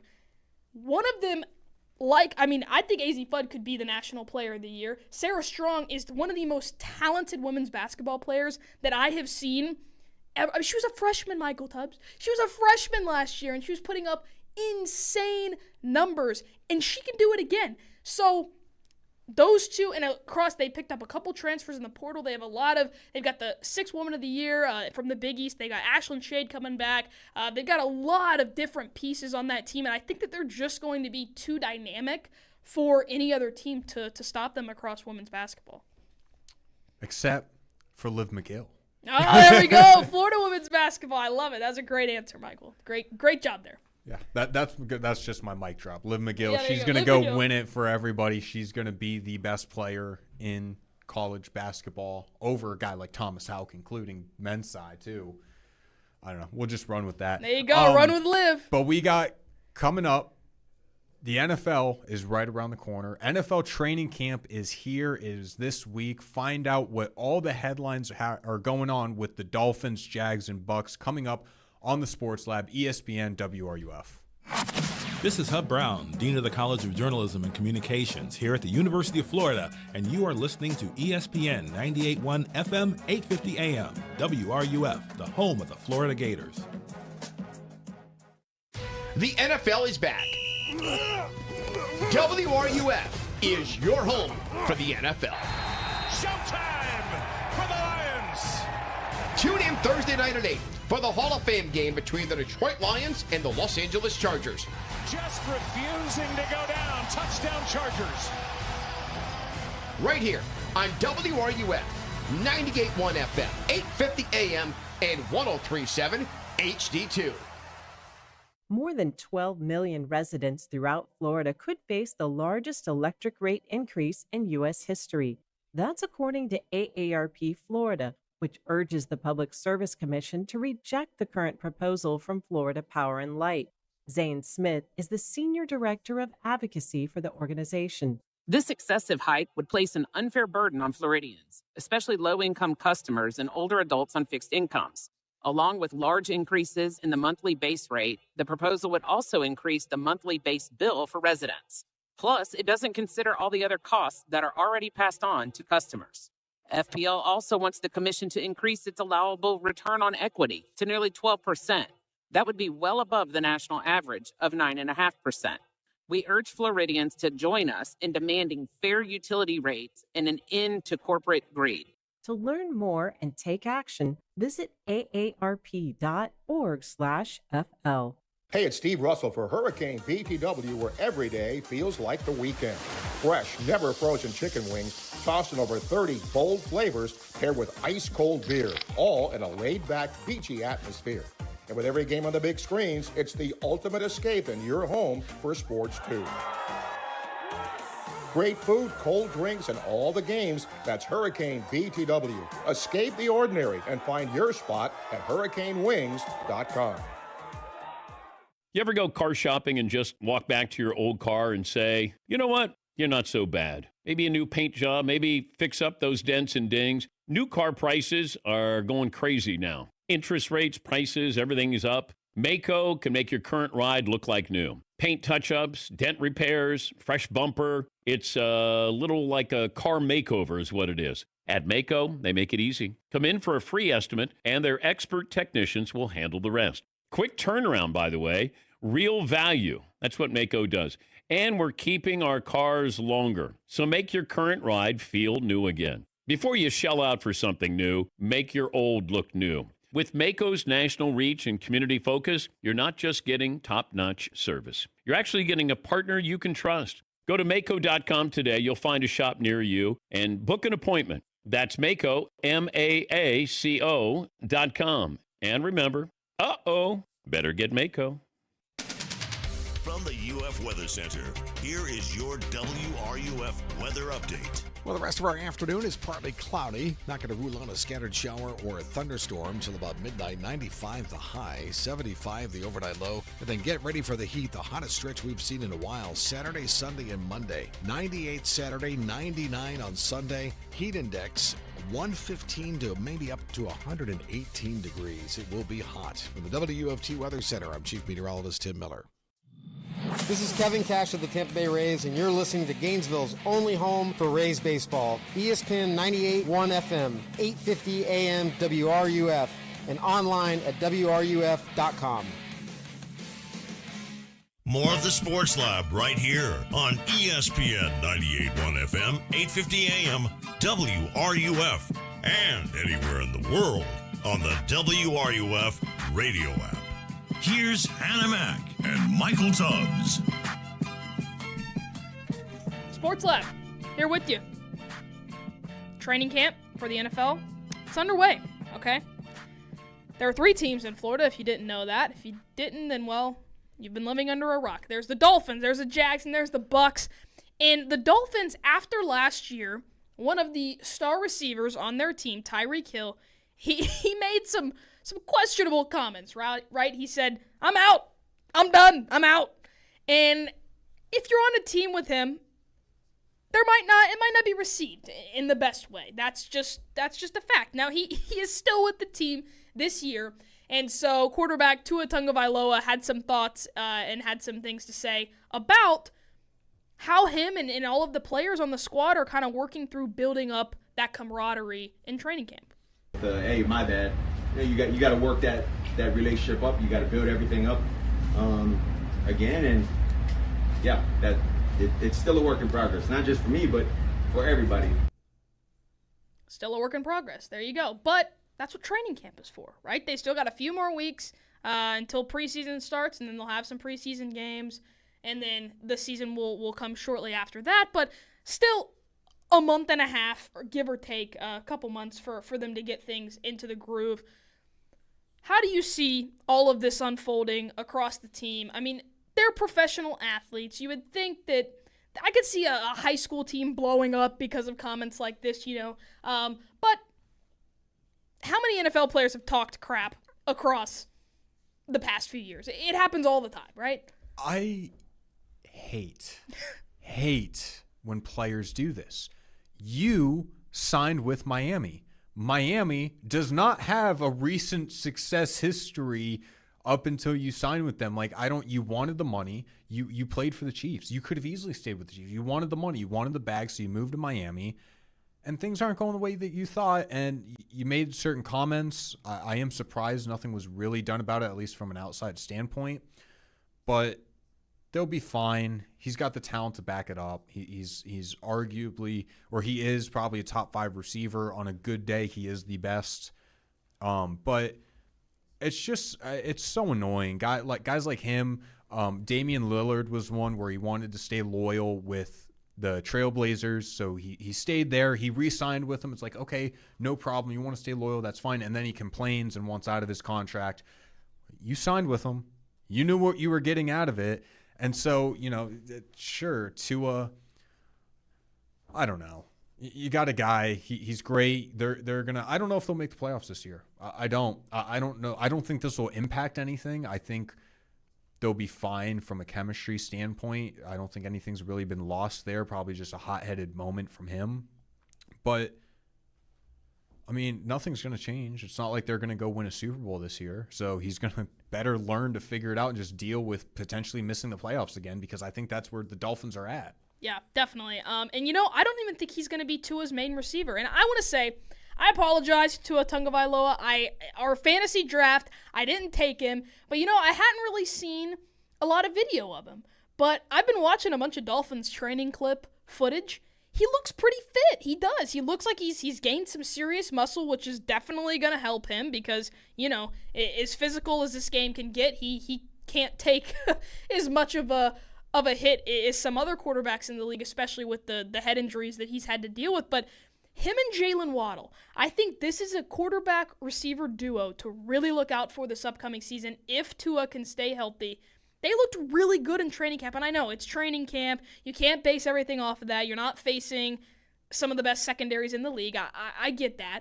But he was throwing dimes to him. I mean, and they looked like the chemistry was there, which is really, really, it's what you want to see if you're a Dolphins fan, especially after all of the comments that Tyreek Hill made after last season. So that is a bright spot for the Dolphins this offseason. No, not Super Bowl contenders, maybe not even playoff contenders, but it's a positive. That's a hot take. Just throwing out there that Jalen Waddle is going to be the guy for Tua this year over Tyreek Hill. I think that there's more chemistry between those two guys than him and Tyreek. Clearly. I mean, that's probably been that way for the few years Yeah, now. They both true. played for Bama. I don't know. I think that's a hot take. I think Tyreek's getting paid the money. He's going to get the looks. He can go really. They've put him all across the field.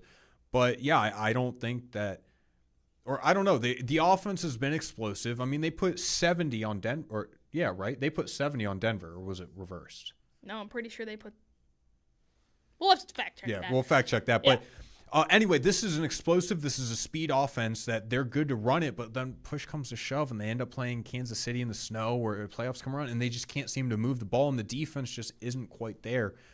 I don't know. This would be an interesting storyline to look at. It certainly would be interesting if Jalen Waddle is the one getting the looks over Tyreek Hill. That would be an interesting talking point, but I don't know. I think this is a lot of talk coming from a team that I don't think is going to do a whole lot this year. Unlike another team that might have a lot of talk going on, but people are interested in it.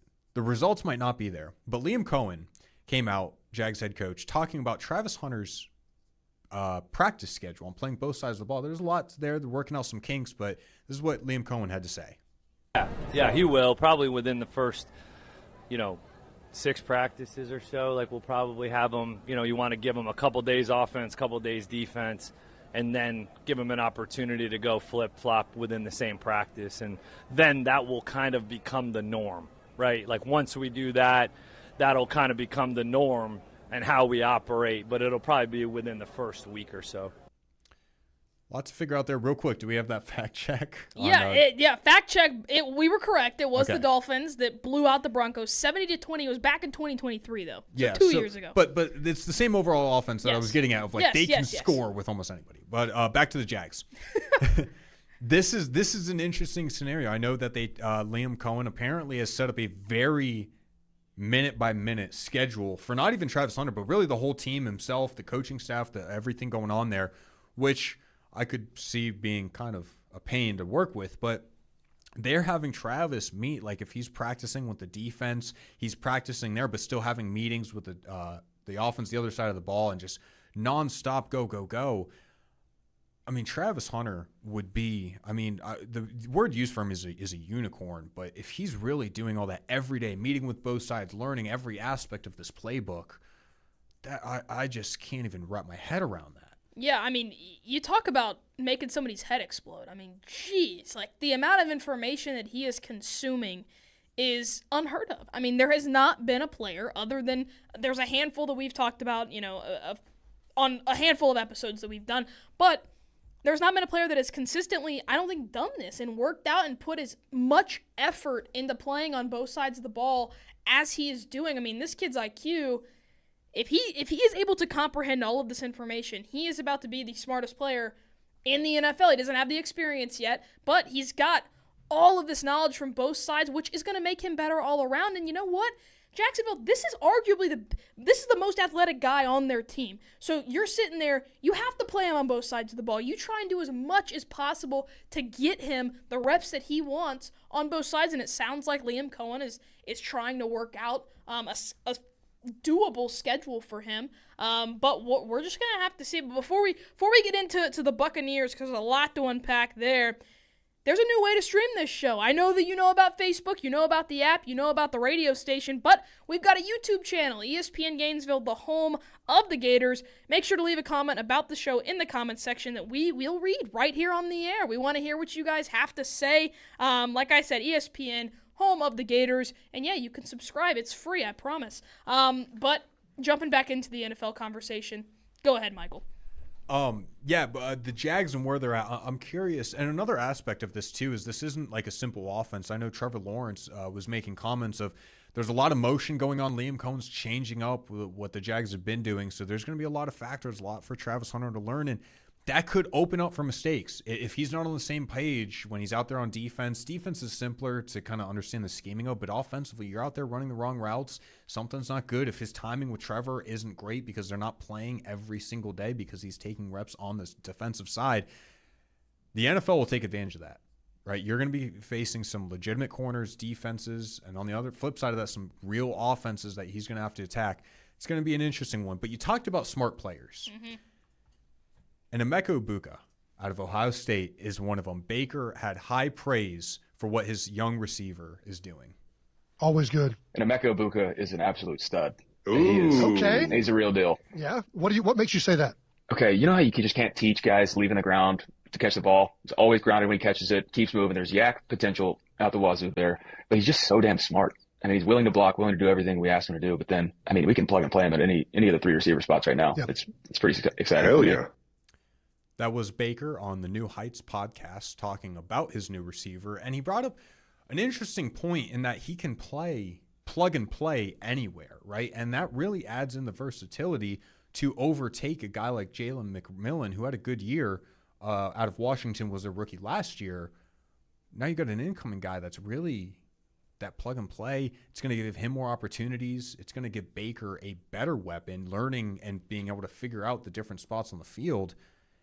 Could he be the best receiver out of this class? It's tough because, I mean, out of his draft class? Oh, yeah. Definitely. I thought you were going a different direction. I thought you were going to say out of Mike Evans, Chris Godwin, and him. I'm like, well, Michael, I don't know. Those are some veteran players right there. Mike Evans continues to have great seasons time and time again. But no, I mean, this guy he's legit. He's very, very talented. I mean, Baker obviously has been working with him. I couldn't have said it better myself in describing what he brings to the table. But he could be the best, not even just wide receiver in his class, but he could be one of the best rookies that I think we see this upcoming year. And he's earned a starting spot for Tampa. I think that he'll likely be alongside Godwin and Evans. And who better to learn from than a guy like Mike Evans, right? Who is a very experienced veteran. And I'm really excited to see this wide receiver room.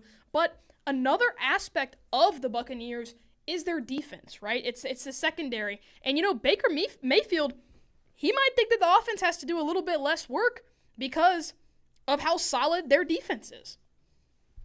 I just think all the DBs as a whole, they're doing a really, really good job at disguising coverages, and the young guys, you can tell that they're bringing them up to speed pretty quick on how to hide stuff and then show it late. And so they're doing a good job of breaking on passes, making plays. And so, I mean, we have a lot of depth back there. It's hard to name all of them, but I mean, Ben Morrison's a guy that just seeing him out here, he's moving around really well. I think Bryce Hall's moving around really well as well. Zion's continues to get better. Jamel's consistent. And just obviously having Tyke back there with Antoine, those guys just mess with your head. They'll be down at the line of scrimmage and run back, and it's just they're playing games.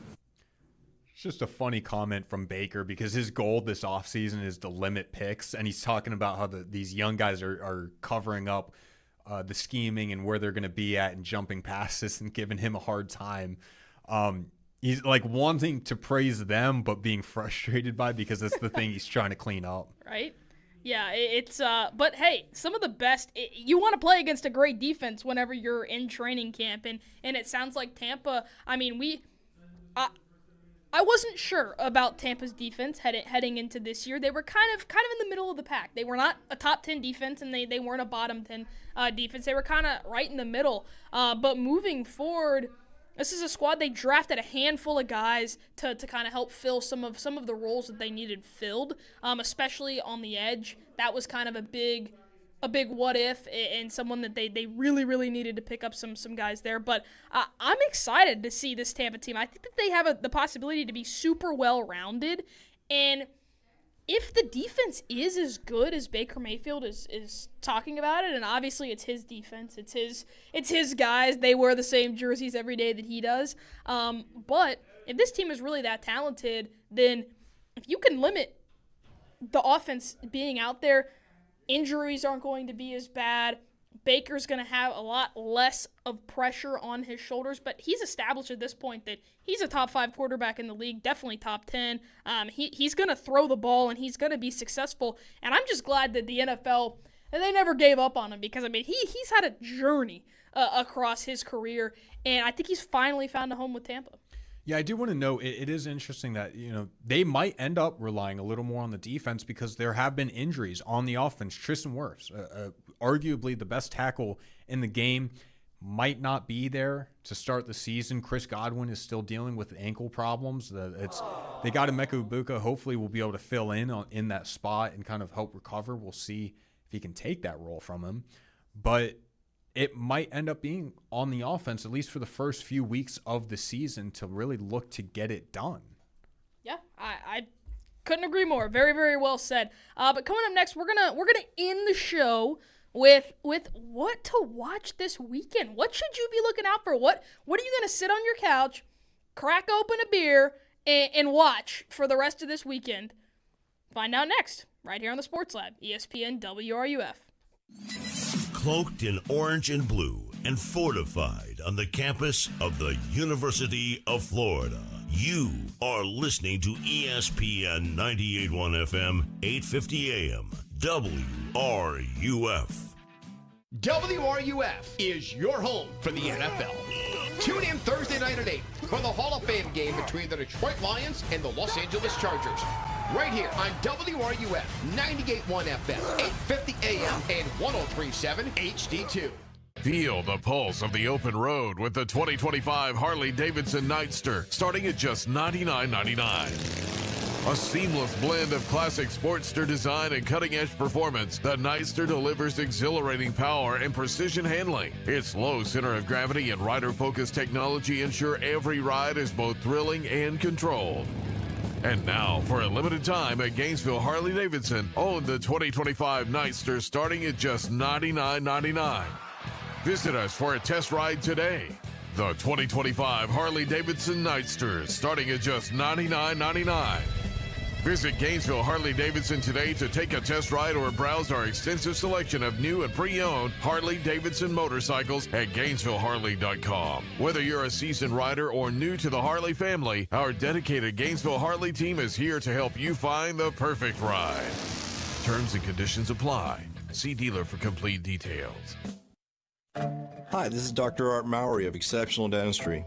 Listen to what our clients have to say about their experience at Exceptional Dentistry. You're like, you are a community patient. You come in here and you get serviced by everyone. I've never been to a dentist like this. It's very much like that. Personal care, personal attention. They go out of their way to help you. If there's something else wrong with your teeth or your mouth or your dental needs, they identify it for you. They let you make the decision. They're not pushing services on you. They just do, like sincere recommendations, just like your family would do for you. So that's the reason I'm here. This is Dr. Kim Mowry, and if you think you have dental problems that are too big to overcome, we're here for you. Please visit us at exceptionaldentistry.com. That's exceptionaldentistry.com.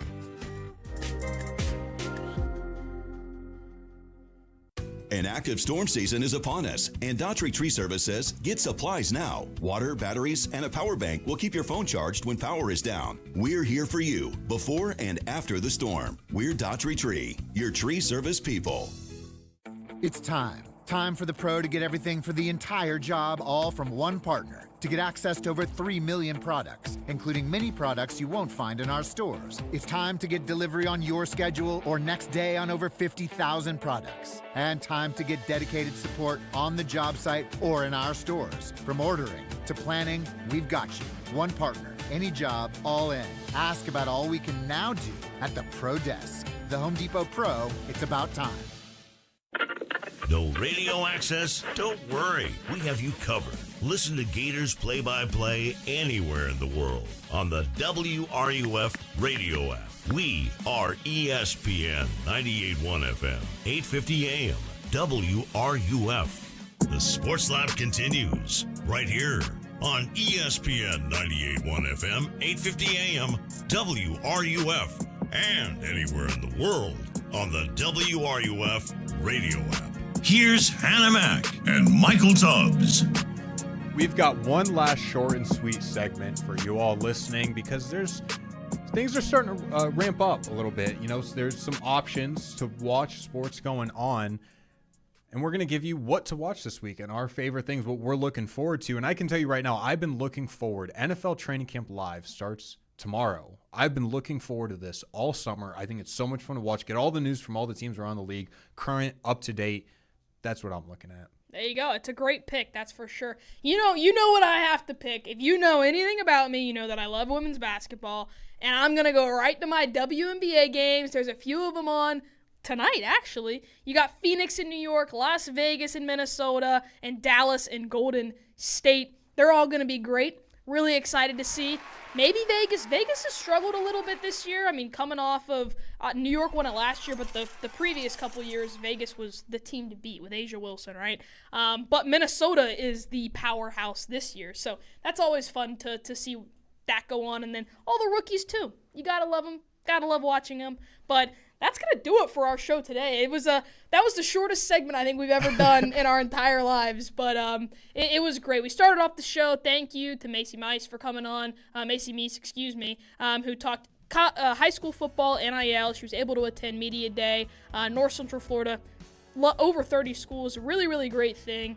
We dive into the Big Ten, ACC. It took some shots at the SEC, but hey, if you want to trade schedules, we'll gladly give you another schedule. But yeah, and then Florida men's basketball. It's Alex Condon's birthday, so happy birthday to the Aussie yet again. And happy birthday, Billy Napier. Happy birthday, Billy Napier. We missed that on Monday. Happy birthday to him, belated birthday. We did. Florida, Georgia. Is this the year that Florida finally gets it done? You're going to have to wait and see. But yep, that'll do it for us. More NFL training camp. We'll cover all the teams as that continues throughout the next couple weeks. But that'll do it for us on the Sports Lab. See ya.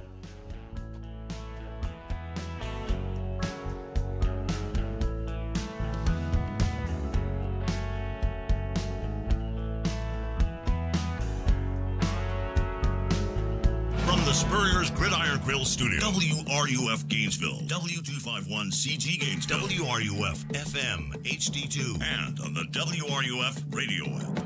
Your favorite teams and players to placing bets in just a few taps. Plus, new customers can get $100 in bonus bets when you make your first $10 wager. Download the ESPN Bet app and sign up with the promo code JOEQ to get started today. Must be 21 plus. Gambling problem? Call 1-800-GAMBLER. Terms and conditions apply. See app for details. Offer not available in New York. From the Spurrier's Gridiron Grill Studio, WRUF